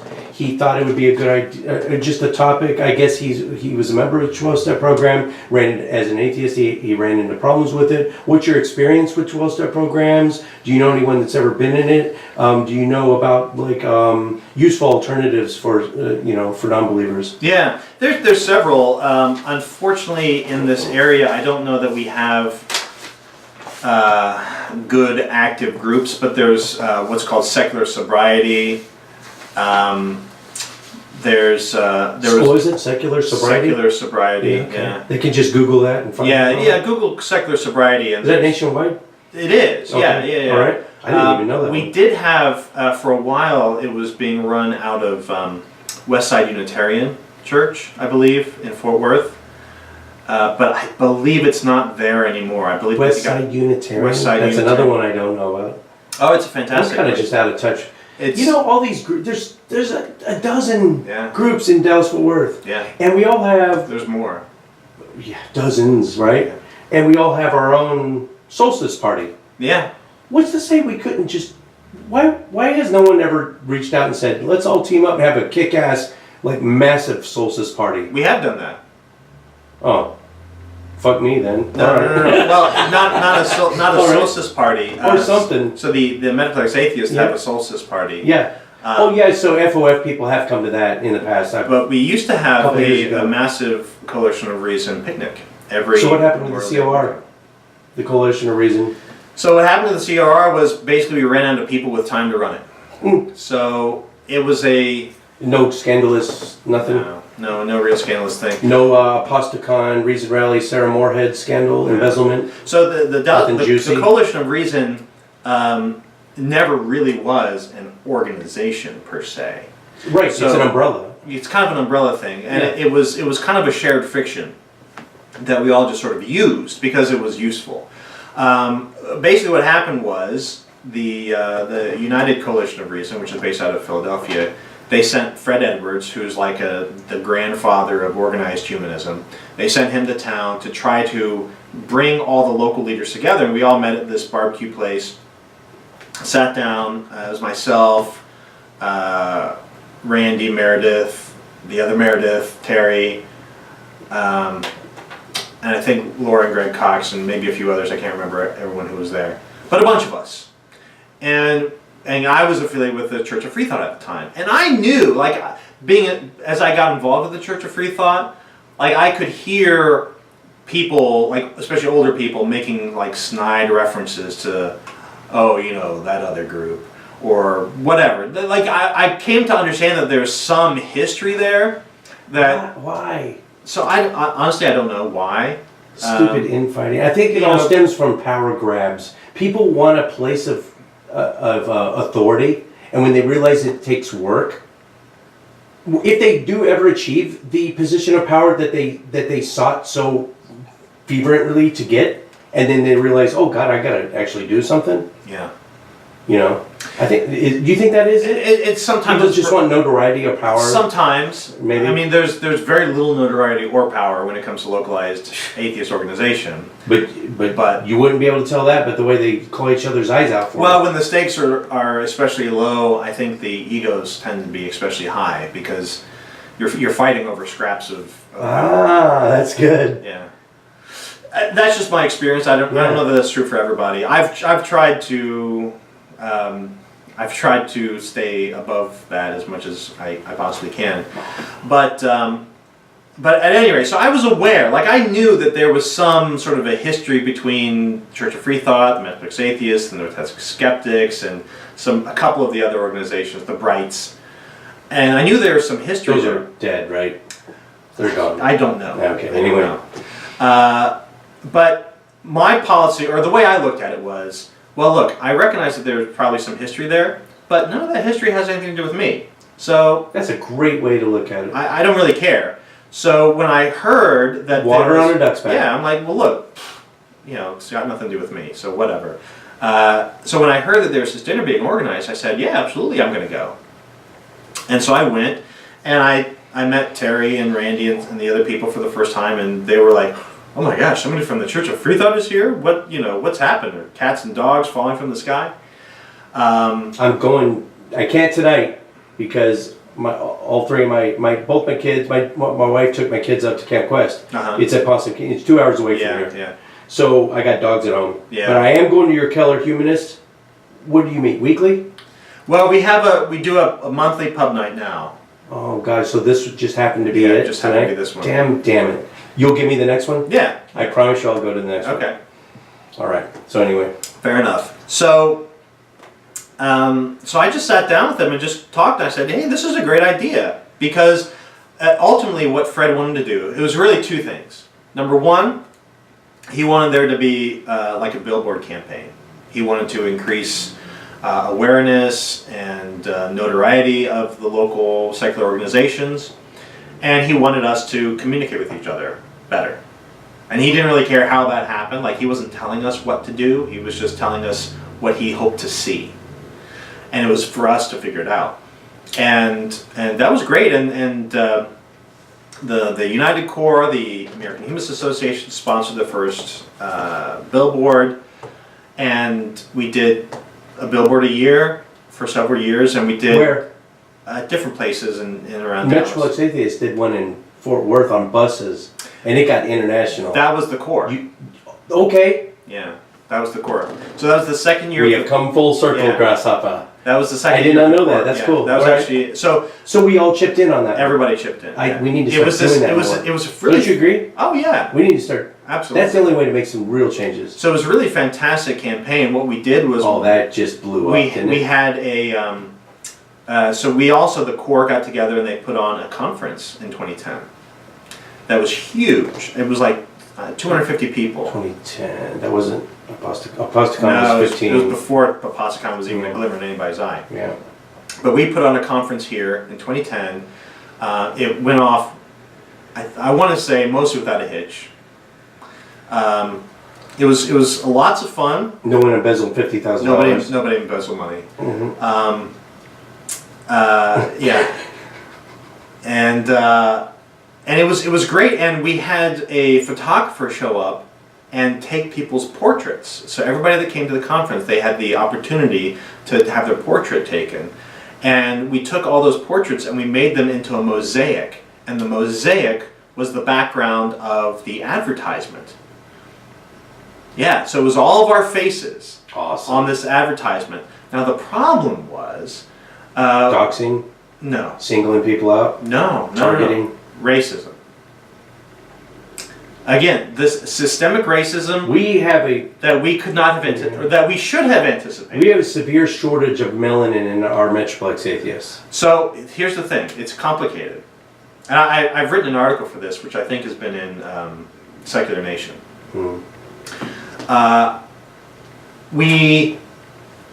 So the first billboard that we did, we wanted to be, it was just a standard billboard, right? But in order to keep the news media interested in you, this is what I've learned with local activists. In order to keep the news media interested, you've got to change things up. You can't just do the same old thing every year. That camera just went off, by the way. I don't know. Interesting. Bear with us, one viewer. We had two a minute ago. I don't know. Back in our old studio, Atheist Edge old studio, our cameras were running on battery for some reason. We didn't have AC adapters, so... it's super hot. Is it? Yeah. I wonder if it just overheated. We just let it chill. But, At any rate. yeah, it was... Yeah, our cameras ran on batteries, and it would... The memory card would fill up after 30 minutes. And this is when Aaron Ross here. There should be no fuck-ups, right? So... for some reason the memory card fills up after 30 minutes. So we have to stop tape, start back up. If we wanted a 40-minute interview, it's going to be two that get jammed together. You know. Yeah. Anyway, it was an abortion. So we did, so it was somebody's idea, I can't remember who, to do, instead of doing a standard billboard, to put them on buses, because the buses advertise. This was 2010. This is 2010. Yeah. To do bus advertisements, because there's lots of churches, loads of churches that advertise on buses, or at least there used to be. There aren't anymore. Because of that. I know that story. And so we reached out to DART, because we were originally going to do DART, and DART sort of sat on our application. Shuffled their feet on it. And in the meantime, changed their policy to disallow any religious advertising whatsoever. Win. It's a win. All right, fine, whatever. So then we went to Fort Worth and we tried to get it on the T, and the T didn't have a policy one way or the other, and didn't see any reason to object to our ad. So they agreed to run it. We signed a contract to run our ad. Well, then of course we do a big PR push and we put it out in the newspapers and we contact all the reporters. And it goes to like Finland and Australia. Well, it took a little while to get there. So the first thing that happened is it became like a local story, like, uh-oh, the atheists strike again, this time they're on the buses. And almost immediately we had a boycott organized. And there was a truck that was following around all the buses? That came later. Oh, okay. So the first thing that happened was there was a boycott that was organized. There was a group of local pastors that were upset that our ads were on the buses. And they organized a boycott of the buses. They said, we don't want any of our members to use the bus system as long as this atheist advertisement is on it. It's still running its rounds, still getting seen. Right. I don't care who's on it. At the same time, they were lobbying the T to take it off. Like they were really pissed. And I thought to myself, are you kidding me? They're trying to organize a bus boycott? That's ridiculous. And the Star-Telegram ran a story about the boycott. And they interviewed several of the pastors. Yeah, because it's news, right? So as the story, but they're going to lean that direction too. It's going to get viewers. As the story progresses, there's multiple angles that get added. So they interviewed pastors who were in support of the boycott. They also interviewed several other pastors who were not. Oh, and cool. Yeah, and they were totally fine with it. And you read their quotes and they say, oh yeah, well, this is America. We have free speech. If churches can advertise on buses. Amen, brother. Shout it from the rooftop. So can the atheists. Who cares? We need more of that. But then, here's what I realized. All the pastors who were opposed to it were black. And all the pastors who had no problem with it were white. Then you start looking at all the So pictures on the what bus, is right? the deal? No. Yeah, so I started looking at the picture of the bus, and I'd seen the advertisements, and we had several. I mean, the atheist movement has never been, hugely friendly to blacks. Or It doesn't. It hasn't done a good It's not a job. snapshot of the demographic. Yeah, it does not pass that test. There's a reason for that. You probably can explain it as well as I can. So it does not pass that test. But we did have some people of color who did have their pictures taken who were on the bus, and I thought to myself, it's not like All right, so it's not that. it's not like we're saying, like we're white people and we're better, because there's black people here too. So I don't get it. Yeah. So what was it? So well, it took me. So this is what I normally do in this situation, and most people don't do this. Most people just sort of gripe about it or whatever, or write blog about it or make a YouTube thing about it. I looked up the names of the guys in the newspaper article, and I called them up. I called them at their churches, at their church office, and I said, "This is Zach. I'm with the Coalition of Reason." You pointed the fire extinguisher right at the base of the fire. And I said, "Well, sort of. I caught myself on fire." So I said, "I'm with Coalition of Reason. I saw that you were quoted in the Star Telegram article. I'd love to meet with you and sit down with you and chat about this, because I want to learn more about what it is that you find objectionable about this, and maybe I can explain why we're doing what we're doing." And the guy said, "All right, we'll do that." And we set up a time, and he said, "Just come meet me in my church office. It's a Black Baptist church in sort of East Fort Worth, basically." And I said, "All right, great." So I went there, thinking, again, this is the guy who's raised by Fred Rogers. I'm thinking, I can just talk to the guy, because he's just a person like me, and there's just been a misunderstanding. I'm so anxious to hear the outcome of this. So I get to his office, and his secretary shows me in, and sitting in his office is like, I can't remember exactly how many, like 6 or 8 other guys, 6 or 8 other black pastors sitting in a circle. From other churches. From other churches. They're all Ambush. They're all in the same sort of coalition. Mm-hmm. And they're all pissed. And there's a seat there for me in the middle of them. Not in the middle, but in the ring, right? So they're all ringing around. And I'm like, if anyone could do it. I'm like, oh shit. Yeah. What am I? Rise to that. What have I done here? What have I got myself into? You're feeling way intimidated though at the time. But I'm still thinking, okay, all I have to do is explain myself, and they'll get it. They'll understand that we didn't mean anybody any harm, And I start we start talking, and I start explaining sort of who we are, what our organization is, and I said, we're just trying to get media attention and increase our notoriety. And then one of them asked me point blank, he said, "So, who do you think uses the bus? What sort of neighborhoods do you think the buses go through?" And I said, I know what he wants us to say. Well, but is that a good slice of the demographic? I don't think it's disproportionately. The bus line does not go through Keller. The bus line does not go through South Lake. The bus line goes through the areas where people. I know dark-skinned people are not the only ones that live in downtown areas, though. No. But people commute into downtown. But here's what their perception was: that the bus targeting the bus was targeting the poor black community. And no amount of you reassuring them that wasn't our intention, that I was not doing it. So intention doesn't matter, right? What matters was how it looked. Well, that's all that matters. This is from Mark. Did we answer the question? What was the question? What was the question? Oh, the 12-step program. Oh, let me say this. 12-step. So look up secular sobriety. And there are organizations out there.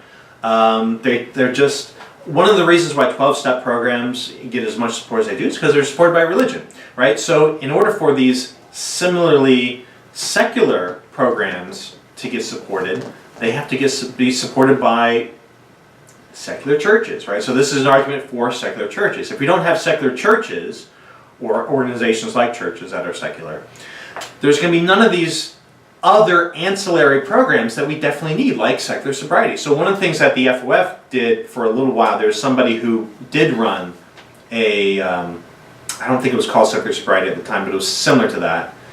We sponsored that, right? So we had rooms that we rented, and we knew that this guy wanted to organize a meetup for people who were trying to get sober, and so we helped sponsor some rooms for them, right? But we did that because we're in the business of meeting places and renting rooms, and so it was easy for us to extend him that courtesy. Just like churches do, right? Churches use all their rooms all the time for all these different ancillary things, right? So yes, we do need those, but in order to get to that point, we need the secular churches. What are the numbers? We don't have or the backing. secular non-churches. Don't call them churches. I don't care. Yeah. But whatever. We need Organizations. those sort of organizations. We don't have the dollar figures behind it to be able to offer what they can offer. Yeah. Yeah. Yeah. So, did that answer it? Yeah, I think so. it did. Okay, cool. All right. So Mark says, "Oh, this one's might be a joke one." I think he asked the same thing about Aaron. He wants to know about your hair care routine. Do you groom? Do you go? Is it professional? I get my hair Do you cut. get your beard done? Like, do they sculpt it? I get my hair cut every couple of weeks down at like Great Clips, and I do trim my Really? own beard. Yeah, Just Great Clips. just Great Clips. Okay. And then They do your beard. I trim my own beard once every week or so, and usually in the summer I kind of spike it up, but I haven't been doing that this summer. You go outside the norm because I fall into the paradigm, but most middle-aged white guys, usually atheists, go with the goatee. You've never had a goatee before? Oh yeah, so actually normally during the summer, so the summer is a little bit different for me. Normally in the summer I have a goatee. I hate following the... And I spike my hair. Oh, cool, all right. So, but yeah, it was a little too Guy Fieri for me, maybe. I don't know. I just felt like doing something. Did you bleach it too? No. I did like one time when I was in like 21 or something like that. I did bleach my hair, but no, I don't know. I guess maybe part of it is just me getting older, and I thought, I'll just keep the beard. What the hell? So I always have a beard in the wintertime, and I just decided just to keep it through the summer, maybe a little bit shorter. Aaron admitted to using horse shampoo and mustache wax. It was pretty funny. But he definitely uses the mustache wax. The horse shampoo, I can kind of see. It all made sense when he said it because, it looked like a really shiny coat. Yeah, he does a good head of hair. It's from Kelly P. What are your short-term and long-term goals for the future? I guess when I read this, I think she's referring to what are your goals for the future of the atheist community, but maybe she means some your personal goals. So, well... Short term, we just need to get stable, right? So what's dividing it? Is it the scandals? Is it the political divide? Is it the geography? So Keller Humanist and Metroplex. Is it too far to drive or? Well, that's one thing that's in particular. Plano atheist with Dallas. Yeah. So with Dallas-Fort Worth, it's such a huge area. It takes you, took me 45 minutes to get here. Yeah. Anytime, which is nothing. Anytime you go anywhere, you schedule out an hour one way for each drive. You just kind of go for it. So geography is definitely a thing here in Dallas-Fort Worth, and it's one thing that I've pushed, not just with the core when I was involved with the core, but also with the Fellowship of Free Thought. We need to get more local, which is why I started Keller Humanist when I came out to Keller, because Keller is a pretty far ways away from Dallas, and there needs to be some nexus point. It's kind of centrally located, though. Keller it's on the north side of Central. It's on the north side. I think the best place to live would be like Euless, Bedford. Yeah. That you could hit everything from there. But even there, you're going to expect, or you're going to try to pull in from the entire Metroplex. I think that's a mistake. Drive still. I think we should be getting to the place where all of our activities happen within 15 minutes of all of our members.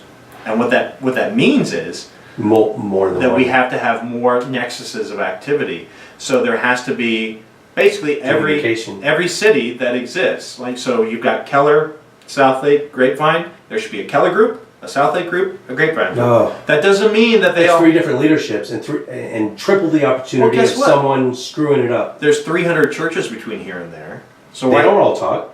Well, I know, but they are all successful, right? They all bring people in. I don't really care. So I'm talking about a network, right? a network. So that's nice. Yeah. And what the DFW Corps did was nice. Yeah.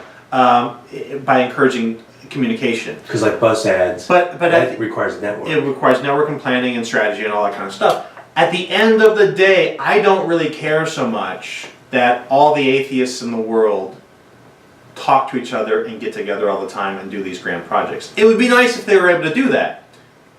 But what I care more about is that there is some sort of a local option for everybody, no matter where you live, that there's something close that you can drive to within 15 minutes and get there. And you can do something on a Sunday or on a Saturday or during the week on a Wednesday night. There should be something in every city. And Convenience. Convenience. It's a huge thing. People are willing. In the early days when we were organizing, people would drive up from Waco. Midlothian. Yeah. People would drive up from Waco. Sometimes they would even drive up from Austin. Our people drive down to Austin to watch the show When sometimes. Camp Quest Texas first started, we had people driving down from Oklahoma. Well, it's a Pops and Keenan this year, but the last, 2-3 years? We're driving to Flaming Arrow, which is like way up in the hill country. The second Camp Quest Texas that we had, there, I believe I'm right about this, we had somebody drive up from Mexico. No. Yeah. What was the closest one before Texas started? Was there an Oklahoma one yet? No, Oklahoma came after Texas.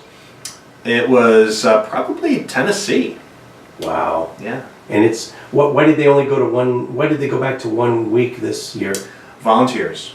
Not enough volunteers. Not enough volunteers. That's why they were yelling at my daughter, "Come on," because she was on the fence. So she's in college. She's working now. So They were begging her to come back. This is inexorably linked. Yeah, because she's got she's the person that they want the most because she was a camper, then she was a CIT, Phoenix. Yeah. And she was a counselor last year. So that's absolutely who they want. Absolutely who they want. The problem is, and this is inexorably linked to my goal, right? So we're never going to get to my goal if we don't have enough volunteers. And I don't know how to solve the problem. It's sort of a chicken and egg thing, right? So you recruit volunteers to get the group going, but then you have to lean on them so much. You have to expect so much from them that you burn them out, and they don't want to do it again after a couple of years. And then you say, okay, How much can you get burned out after 1 week, though? Come on. Well, so with Camp Quest is There's a lot of work up. So Camp You Quest guys meet in Dallas and do your little pre-meetings there's more than that, and it's a tough week, right? And you're taking a week out of your summer that you could be doing other fun things with. So it's an investment. Yeah. But it's also the bigger problem with Camp Quest, honestly, is volunteers behind the scenes, right? Keeping people involved with the organization as it goes, and that requires year-long stuff, right? So I've been the treasurer now for 5 years. It'd be great to find somebody else to take over. I didn't realize it snuck up on us. So that check we just gave you, that will probably be used for next year, probably, since this one's already rolling. Well, I'm still kind of used to them being in August. Yeah, they were. Yeah, this is a June one. This is a June one, and that it snuck up on me big time. That happened because we got a better offer with this other camp. They opened up this other campground, Camp Ray Bean. There's availability in June. August, the first week of August is always so dead hot, just impossible. It was 102 yesterday. Well, yeah. I think 4 years ago, the last time I was a volunteer, it was like 114. Oh, wow. In August. It was unbearable. This is going to be a rough summer. Last year wasn't so bad. Yeah. Are there checks and balances? What's in place to limit the possibility of an Apostacon Reason Rally type scandal where money $50,000 just disappears out of the coffers? Well, I mean, to a certain extent. Are there fail-safes in not just Camp Quest, but other atheist organizations in general? Well, I mean, to a certain extent, if you give somebody access to your bank account and you've got $50,000 in there, they can just swipe it, right? I mean, I suppose you could work with your bank maybe and say we want to limit the size of any withdrawal. Maybe you could say that. Easier to track who does the withdrawing? Well, it's tracked to a card, right? So it's because the people have Region access to Rally certain and cards. Penn and Teller didn't get paid. You know what I'm talking about, right? And they traced it back to Sarah Moorhead. It couldn't have been anyone else, right? Did you read JT's long diatribe? Yeah. Yes, I've read some of that, and I don't know all the details. It's all I can say is it was a very unfortunate situation. I mean, it would be unfortunate for it to become a regular occurrence. If it was a one-off thing, Yeah. someone made a bad decision. Yeah. So at the end of the day, well, one of the things that we can do, and I know this as treasurer, is you can, if you want people to have access to funds, to be able to spend money to buy things for your organization, you can put them on credit cards. You can issue credit cards basically like employee credit cards, and you can put a daily limit. Like you can say you're only allowed to spend $500 in a day on this just card. extra work though. That requires right. So it's a lot of work. it's a balance, right? Yeah. So the question is, how much do you trust people? Yeah. Right? And we try our best to only put people in positions where they have access to money, if they're trustworthy. All the comments I see are the atheist organizations are way behind the curve as far as behind the Christian organizations, where they know you don't give one person the car keys. We're so trusting. Now I've said this a million times. Like remember the John Mark Reynolds debate, Michael Shermer? I left my man purse on the bench. I think it was when I was talking to you, or maybe Anthony Magnabosco or something, and I was walking out. I forgot it there. When I realized I'd left it, I was 99% sure it was going to be right where I left it. If that were a church and I left it in a pew, I would not be 99% sure. You see where I'm going? Really? I think so, yeah. You think in a church it's more likely to be stolen? Is that weird? That I trust us more than I do them? Just out of basic morality? Is that an anomaly? I mean, I guess it goes to whatever your experience has been. Yeah. If you've Well, I see. I'm a cradle atheist. I don't know how church works, so I don't know. I didn't really go to church regularly. Yeah. I went to vacation Bible school when I was 6 through 8. That's it. Okay. I'd be pretty confident. You would? Yeah. So you have faith in mankind no matter what their belief or lack of? Yeah. Yeah. Cool. Yeah. One more fan question. This from William. He says, he asks, which Christian claim is the most difficult to refute? So the most difficult claims to refute are the subjective claims, right? So I'll give you a couple examples. So going back to the core, right? So this actually tangents off of the core. So we had that experience. There was the boycott that was put in place by the black pastors, and I sort of came to understand where they're coming from, and I was like, holy crap. I never would have thought about that. None of us ever thought about that. I talked to Alex after the fact. He was like, oh yeah, well obviously. I was like, oh. But then it took on a life of its own, because after the boycott, this guy over in, I think he lives in Mesquite or Rowlett, decided he owns this company, this advertising company that takes trucks with basically billboards on the back of them, and he has them drive around. He took it upon himself. Now he claimed he didn't do this. He claimed it was like a group of local businessmen who paid for this, but he owns the company. Come on, who are we? Who's he? Anyway, so he sent this truck with this message, this pro-God message, to follow the buses that had our advertisements on it. And once that happened, Heath Hill is his name, Heath Hill. Once that happened, that's when it blew up, because then it became like a farce. At first it was like a sort of local news, then it was that's when it went international. Then it was national news because of the boycott, because then it was like a racial issue, and that's what got it in the New York Times. And then it became, then The Streisand effect. Yeah. And they had no idea. and then it became international, because then it was like this crazy, stupid farce thing that could only happen in Texas. So that's what took it international, was him.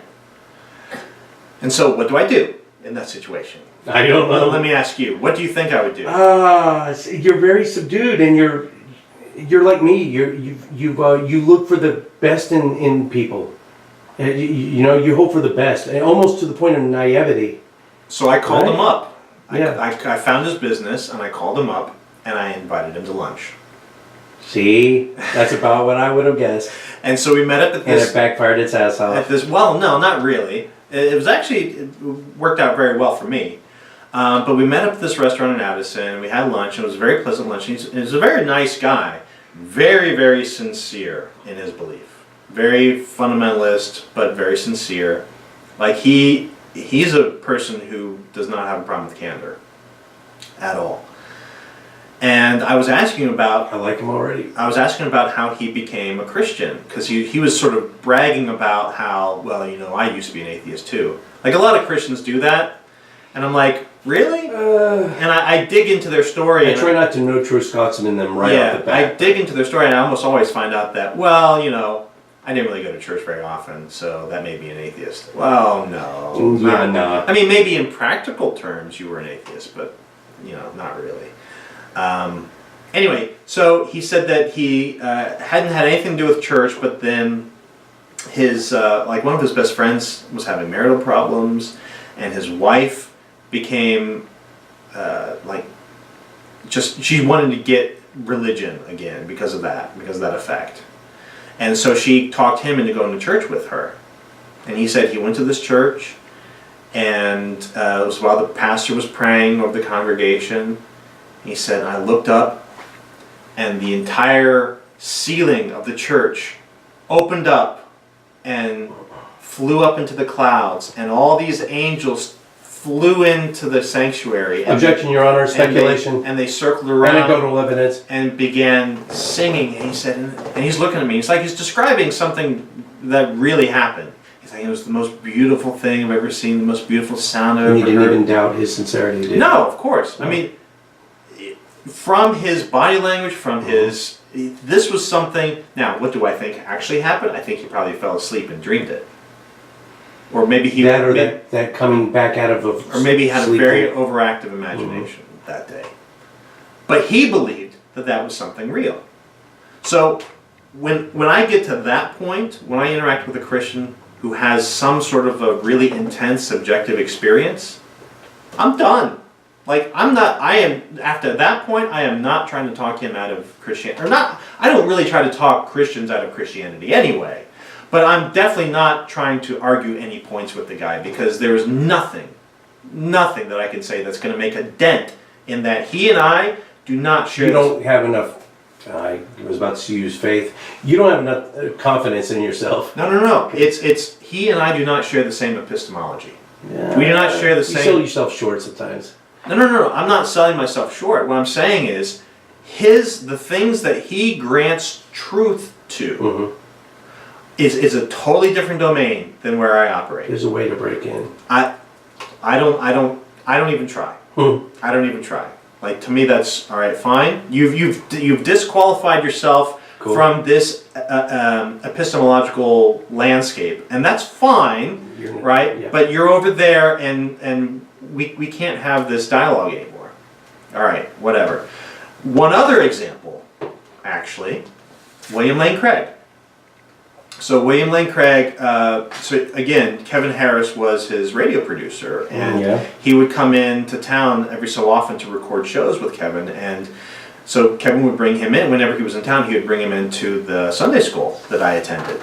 So I got to hang out with William Lane Craig on several occasions just because he was there hanging out at the Sunday school. And I was just the one atheist who was just happened to be there. I'm not going to lie, he intimidates me. Well, did you feel on top of your game, or was there any interaction theologically? Oh yeah.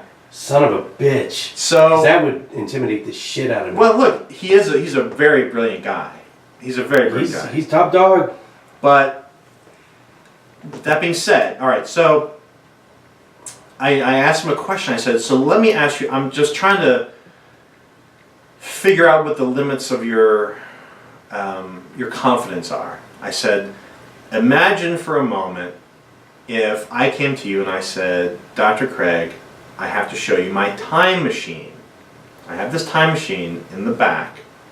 It's parked in the parking lot. I said, with this time machine, I can take you at any point in history, any location. And you say, okay, you come with me, and we get in. And I set it for Jerusalem, 33 CE or whatever, Easter morning. And we show up there Easter morning in the garden where Jesus was buried.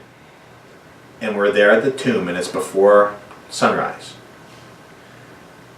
And you and I get out, and we're hanging out there, and the sun rises, the tomb stays empty, nobody comes out, the sun goes up to noon, and then you and I roll the stone away together, and we look inside, and sure enough, there's Jesus' body, his dead body. It's Easter noon, and Jesus is still dead in the tomb. I said, at that point, would you turn to me and say, well, I already know his answer. I guess Christianity is wrong. I know Bill Craig, but... And he said, no, I would still affirm Christianity. Because of what it's, the imprint on his heart. Because of the inner witness of the Holy Spirit. And he's written about this too. I just wanted to hear him say it. And, all right, fine. I hate to pause button you. It's in my first book. It's just uncanny how you take a non-believer, take one of us, ask a hypothetical question. We can entertain the shit out of it. We can look at it from all angles. There's a weird, anomalous thing with Christians where they cannot handle hypothetical questions. Have you noticed that? Some Christians. There's an outright refusal. No, I think it's a huge percentage. I think Craig especially has a tough time with that. At least when he feels like he's being put on the spot. Because I questioned him. No candor. Yeah. I questioned him later when he spoke at the Bible and Beer Consortium, and I was sort of following up on that same question. And I asked him, so, you know, what would it take to convince you that the Holy Spirit wasn't there? Like, you're getting to my last question. What would call that into question? And he had this. He responded in this very kind of antagonistic way. Like he thought that I was trying to like catch him on something. Yeah, gotcha question. Yeah, it was like a gotcha question, and his response was to call me out personally as somebody who was trying to like, you know, make a fool of him. And I'm like, no, I'm really trying to understand like what the limits of your epistemology are. Like you're telling me that the Holy Spirit gives you this information somehow, such that if you see clear evidence that Christianity is false, you're going to dismiss it. So how do you validate, you know, that the Holy Spirit is actually the thing that is? And it just bolsters my point. Well, what was interesting to me was, so after sort of calling me out personally and dismissing me personally, he then he said something which I think gave a little bit too much away.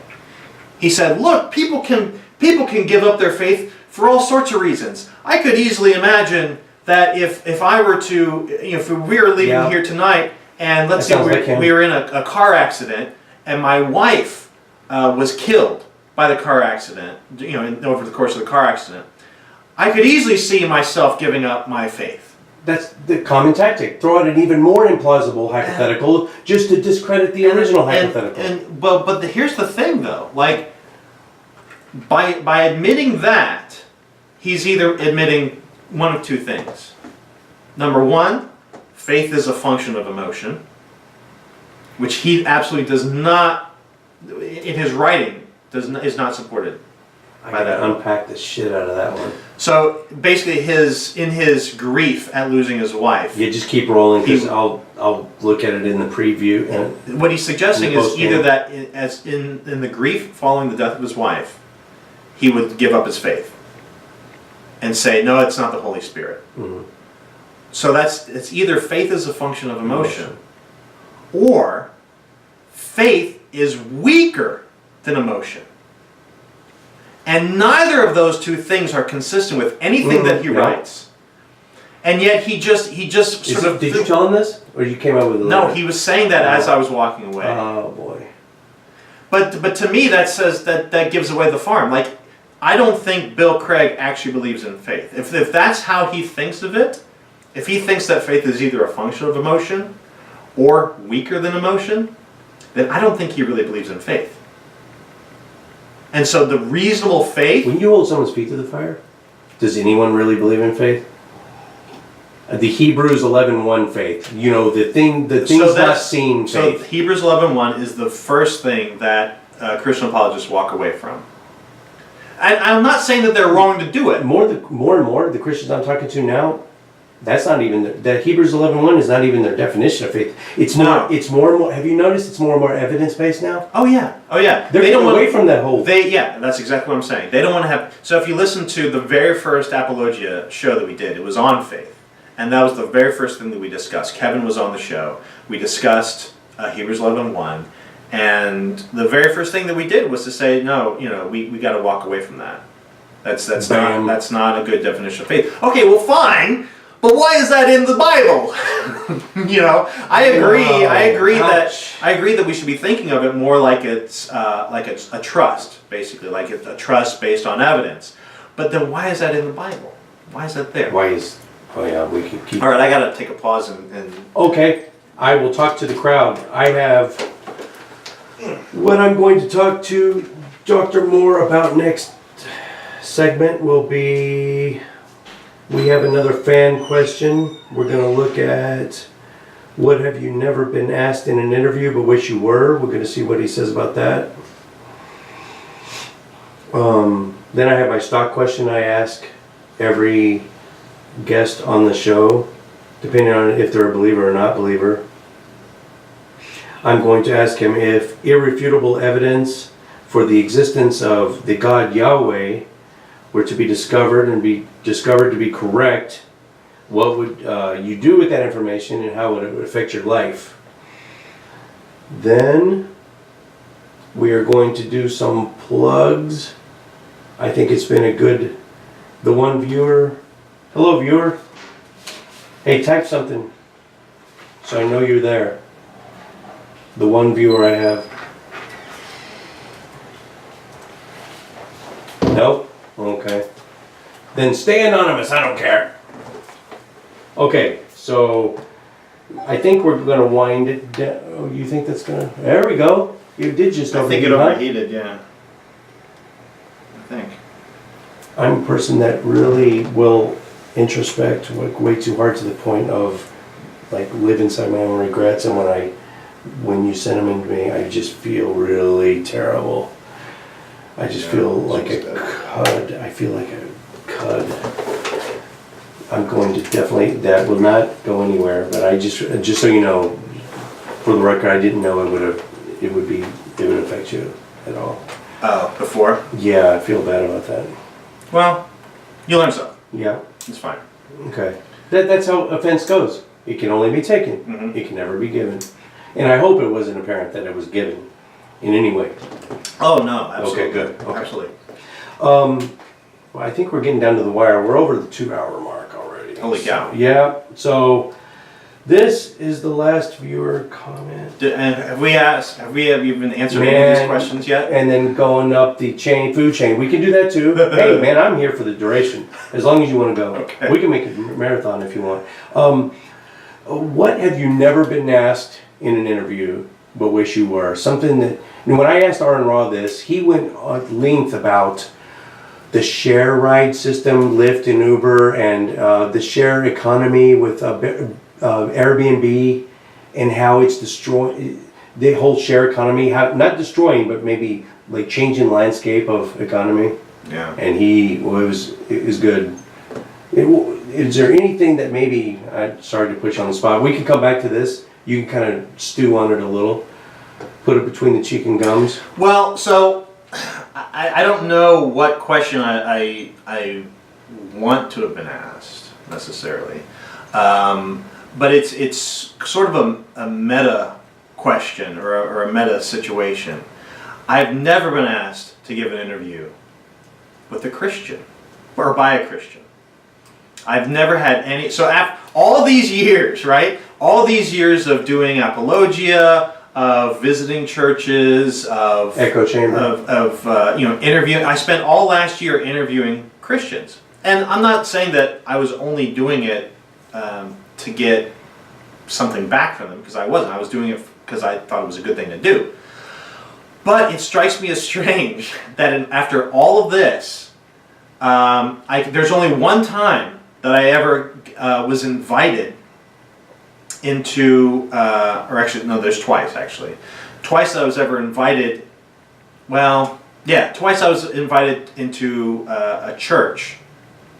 But even then it was just like their Sunday school class. It was kind of similar to what Kevin did. So, there's all these Christian podcasts out there.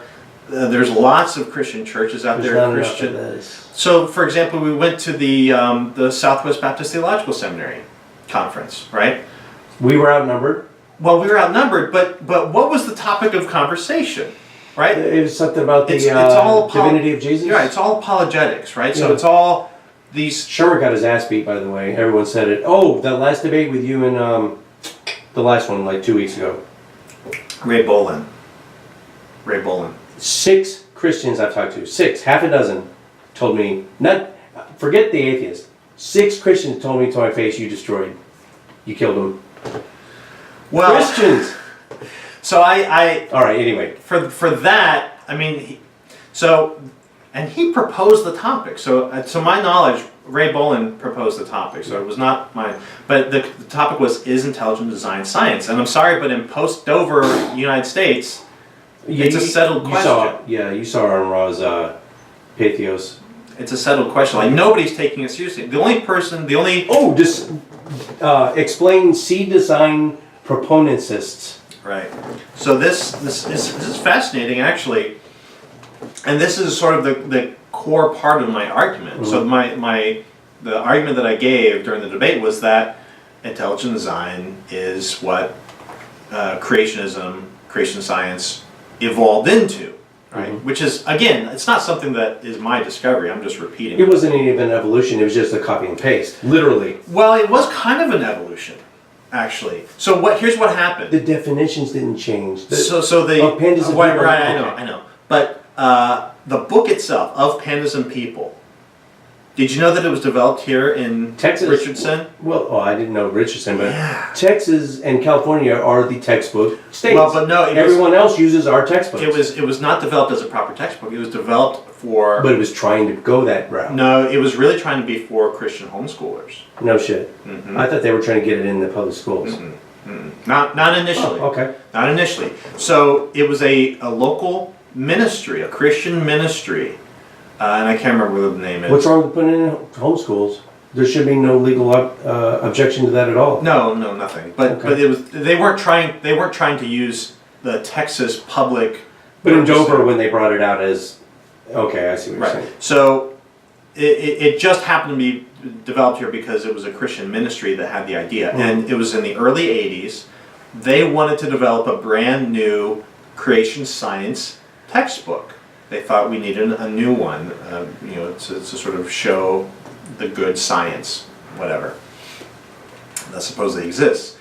And initially it was not called Of Pandas and People. It had a different name when it first started. I can't remember what it was called. I can't either. But they eventually they made some connection with Dean Kenyon, who is an actual scientist who became a fundamentalist Christian and agreed to help write this book. And in the book, in its first draft, it used the term creation scientists. Mm-hmm. Creation scientists. All the way through the book. Because it was about creation science. That was the whole point. Now, point of interest. And a lot of people don't realize this either. But I happened to find this out as I was researching it. And I'll say this. Barbara Forrest's book, Creationism's Trojan Horse, is fantastic. What was it? Creationism's Trojan Horse. It's all about the wedge strategy and the history the wedge paper? Yeah. So the one we weren't supposed to read. Right. Mm-hmm. So Barbara Forrest wrote it. It's a fantastic book. I highly recommend it. And Ray Bolin is all over that book. So he was involved at the early stages of this, actually.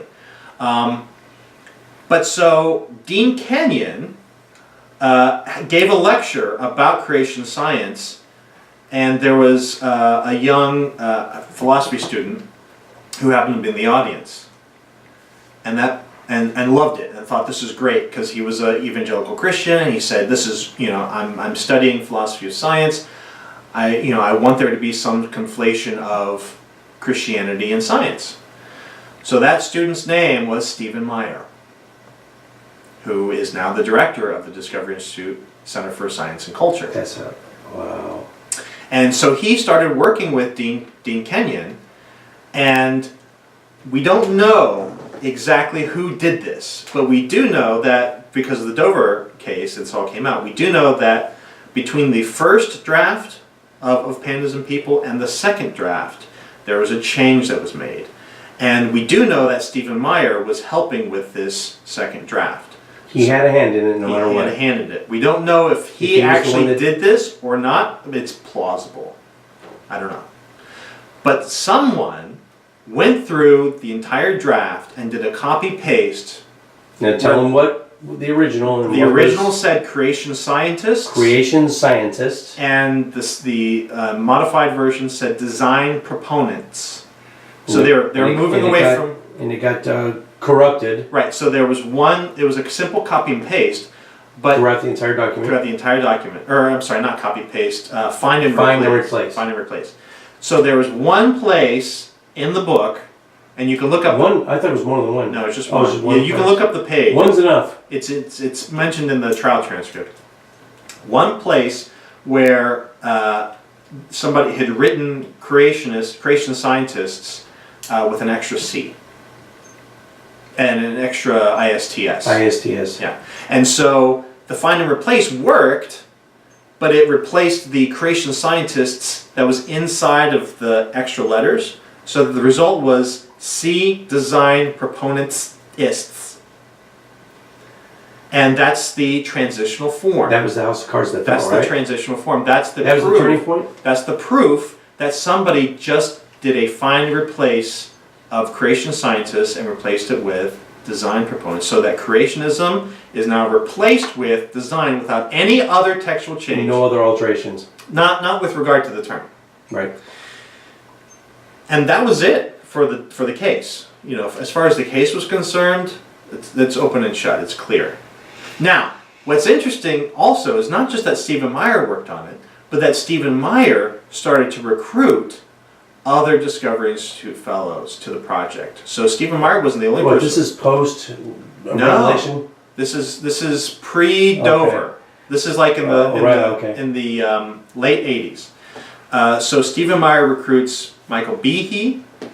And who's the other jackass? Those guys. Oh, they got smoked. They got smoked good. Behe. Well, how is he even still on the circuit nowadays?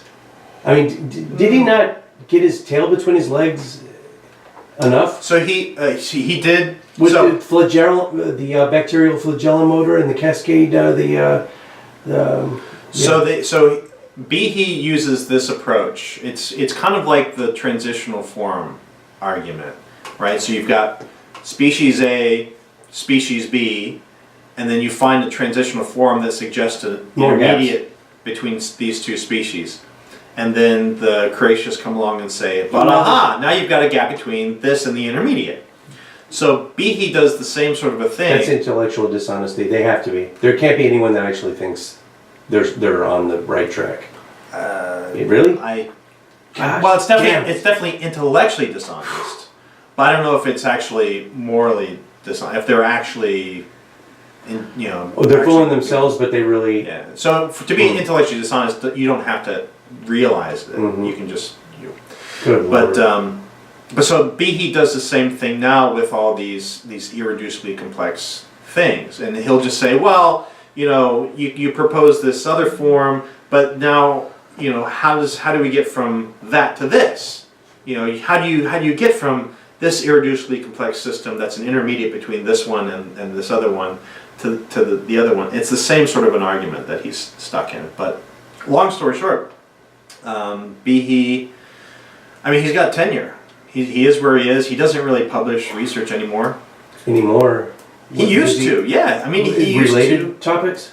He used to have a relatively respected scientific. How many citations does he have on his papers? So not a lot, Yeah. but his He does have stuff published. yeah, oh yeah, just look him up. Like But reputable journals. Oh yeah, but it all stops once he published Darwin's Black Box. So once he published Darwin's Black Box. No, I just can't even imagine that he had any before that even. Oh yeah, I mean he's not a bad scientist. He's just he's a sloppy thinker with regard to teleology. Okay. So the problem that the problem that we deal with intelligent design is we have several philosophers like Stephen Meyer who are good at philosophy but bad at science. And then we have scientists who are good at, or at least decent at science, bad at philosophy. I can name, I instantly thought of like Well, six. Michael Behe and Doug Axe, both. Doug Axe clearly has a fundamentalist axe to grind. I mean, it's the same axe that the creationists had. It's the same thing that's motivating them. I went to a different creationist conference at Southwest Baptist Seminary that was sponsored by the Discovery Institute that Ray Bowen was actually speaking at several months ago.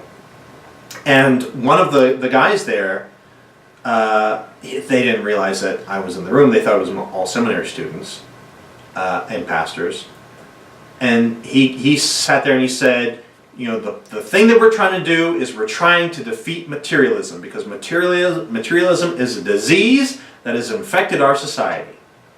And I'm sorry, okay. Agenda. Yeah, so that's a perfectly fine opinion to have. No, it's not. I mean, but no, it's an opinion, right? So you can have an opinion that materialism is bad. Let the cards where they fall. That has nothing to do with science. Right? It has nothing to do with evolution. It's philosophy first. Yeah. It's philosophy, yeah. Right? So you can be an anti-materialist, but that does not grant you some sort of insight into how science works. It just doesn't. You know. So my opinion is, at least if intelligent design proponents were at least on, and this is what I said at the end of the debate. I said, look, if I'm being charitable, they're doing, you know, Aquinas' fifth way. Thomas Aquinas. It is basically the design argument, teleology. Okay. Oh, okay. If they're trying to do that. If I'm being very uncharitable, it's just warmed over creationism. It's a fundamentalist. Well, that's what it was. Literally, called, right? literally. I mean, it's literally fundamentalism. You I read many of these articles that were published in Fundamentals of the Faith. They hated Darwinism. They hated Darwinism because they were worried that people would give up Christ. They thought people accept Darwinism, they give up Christ. And we cannot stand that. We cannot stand by while this happens. And so that's why they attacked Darwinism. That's why they passed the Butler Act. That's why the Scopes Monkey trial happened. That's why all of this happened. That's why Dover happened. And the judge was appointed by George Bush. And the judge is a church-going Lutheran appointed by George Bush. And my point was at the end of the debate, or by the end of the debate, hopefully, that this is not a Christian versus atheist thing at all. There are loads of Christians that accept evolution and have no problem with it whatsoever. This is a fundamentalism versus everybody else, right? The people who are advocates for intelligent design, they're advocating a particular strain of fundamentalism over every other form of Christianity. And that is the problem. Our Metroplex, not Metroplex Atheist, the Atheist Christian Book Club, it's kind of half Metroplex Atheist people and half Watchman Fellowship Christians. Mm-hmm. We meet once a month. Yeah. We do. Are you familiar with it? I've heard of it, yeah. Okay, so we do a Christian book 1 month, and last month we did Lee Strobel. Case for Christ? Case for Christ. And before that we did the Lawrence Krauss, Universe from Nothing. Before that was Hugh Ross, Improbable Planet. So July is going to be, I forget, but July, June, September. Do you have a book out by any chance? No? No, Because that would be cool. I know. Because we're gonna have Aaron Ross coming, the fundamental falsehoods of creationism, for July. So I've been working on a book project. So there is a book project that I have. Do an audio, just as an author of 2 books. Yeah. No one reads anymore unless they're taking a shit. Yeah. Do the audio. People commute. They put it on a thumb drive, flash drive. You gotta go audiobook. So You already know. it's called The Gospel of Doubt. And it's been in process for a long time. There have been a number of issues, people. So the main thing that I was trying to do with it was to bring together a bunch of different people, a bunch of different perspectives of doubt.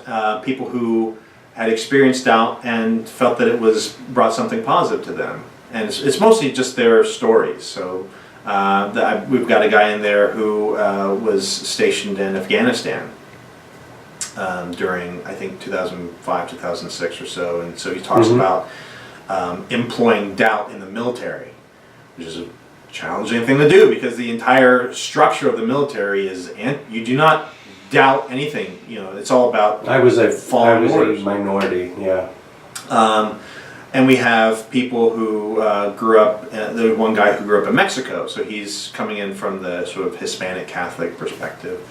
Alex Jules is contributing a chapter, so he's talking about Racial minorities. Racial, yeah. Well, but specifically in the Afro-Caribbean immigrant population and how that works. And we've got a bunch of other different perspectives as well. It's really close to coming together. I don't know how it'll be published yet. My goal right now is just to see it published sometime in my lifetime. Don't discount self-publishing. I Even though it haven't. sounds kind of hokey. I've talked to, I've got a haven't. really, I'm just going to say his name, James Walker. He's written a couple books as well. He's doing better on his self-published than through his Christian publishing firm. Yeah, could be. So don't discount it. Yeah, no, I haven't, and that's certainly a possibility. What I want most, though, is I want it to be marketed to Christians. And so it's very, it would be relatively easy, I think, to get it published by, American Atheist Press or Prometheus or one of these other imprints. But I don't really care about atheists reading it. I want Christians to read it, and so in order for that to happen, it has to go through, I think, There's a million of them. a religious publisher, and it's a kind of a tricky thing. Good luck. Yeah. That's it. So that's. I don't know. Yeah, really, honestly, good luck. Okay, last question. I think I've held you here long enough. Last question. This is the stock question I ask everybody. Yeah. Depends on if you're a believer or non-believer, but I tailor it. So, if there were irrefutable, undeniable evidence that Yahweh, specifically Yahweh, existed, you wake up tomorrow morning, headline, CNN, he's here, you can't deny it. Would it change your life? How would it change your life? Yeah. How would it change your life? And what changes would you make? What questions would you have for them? I'd have tons of questions. The first question would be: Is the Bible a faithful representation of who He is? Because if that's true, if the Bible really is, if it's Yahweh, the God of Abraham, Isaac, and Jacob, right, the God of the Hebrews, if that's really the God, the creator of the universe, the only God that exists, I'd want to know, is the Bible a faithful representation of Him? Let's assume he says yes. And then I'm just disappointed. Yeah. I mean, it's such a... Would you change your lifestyle? Would I become a worshiper of Yahweh? Yeah, for starters. No, you can't. No, that God cannot be worshipped. Knowing our little 3-pound wet-wired hard drives can't really fully fathom the concept of an eternal gnashing of teeth in a lake of sulfur. But you kind of know enough to know that it would suck. Well, I don't know that either, right? So all I know is that there is some deity, and He claims to be Yahweh from the Bible, and so I guess I kind of have to take Him at His word, right? But you know He's there. You know He exists. Maybe not. You know what He can do to you. It's just like you have a bully, like you're in 6th grade. So you get what the if bully? it's- You're going to give him your lunch money if this guy's twice his size, right? Maybe. So yeah, if there was a situation where he was telling me that I had to do a certain thing or else he was going to torture me. That's the Bible. You just encapsulated the Bible. Sorry. And I could see evidence of that. Like I could see him torturing other people. Like we're not talking about afterlife torture. We're talking about here, right now torture. Like if I could see people being skinned alive and stuff, you know.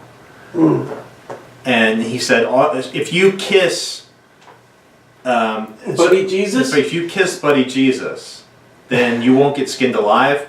I'm making out with Buddy Jesus. Okay. Yeah. But you If can't. it's something like that. Yeah. But if he's asking me to like morally assent to him, Yeah. you can't force somebody to do that, right? Wow. I can't change my brain. Submit.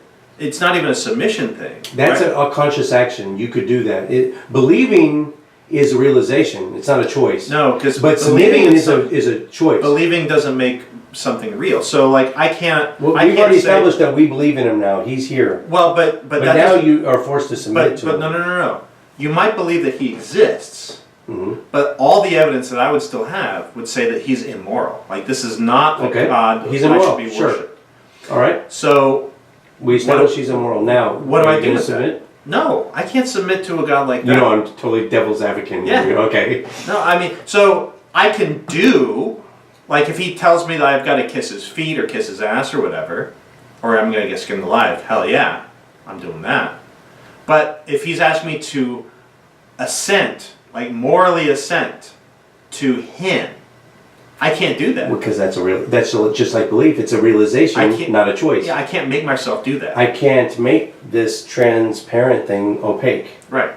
By thinking about it. You. I did this in a Q&A at the We- church. I don't know if you ever saw it, but I had a coffee mug and it was black, and someone said, "Why don't you just?" The Pascal's wager bullshit, and I set it down and said, "All right, this thing's black. For 30 seconds, I want you to believe it's red. Can you do it?" And he said, "Yes." And I said, "Okay, now we're in the 30-second time window, right? What color is this?" He goes, "Red." Fucking idiot! Really? You can't. You can't choose to believe something that isn't there.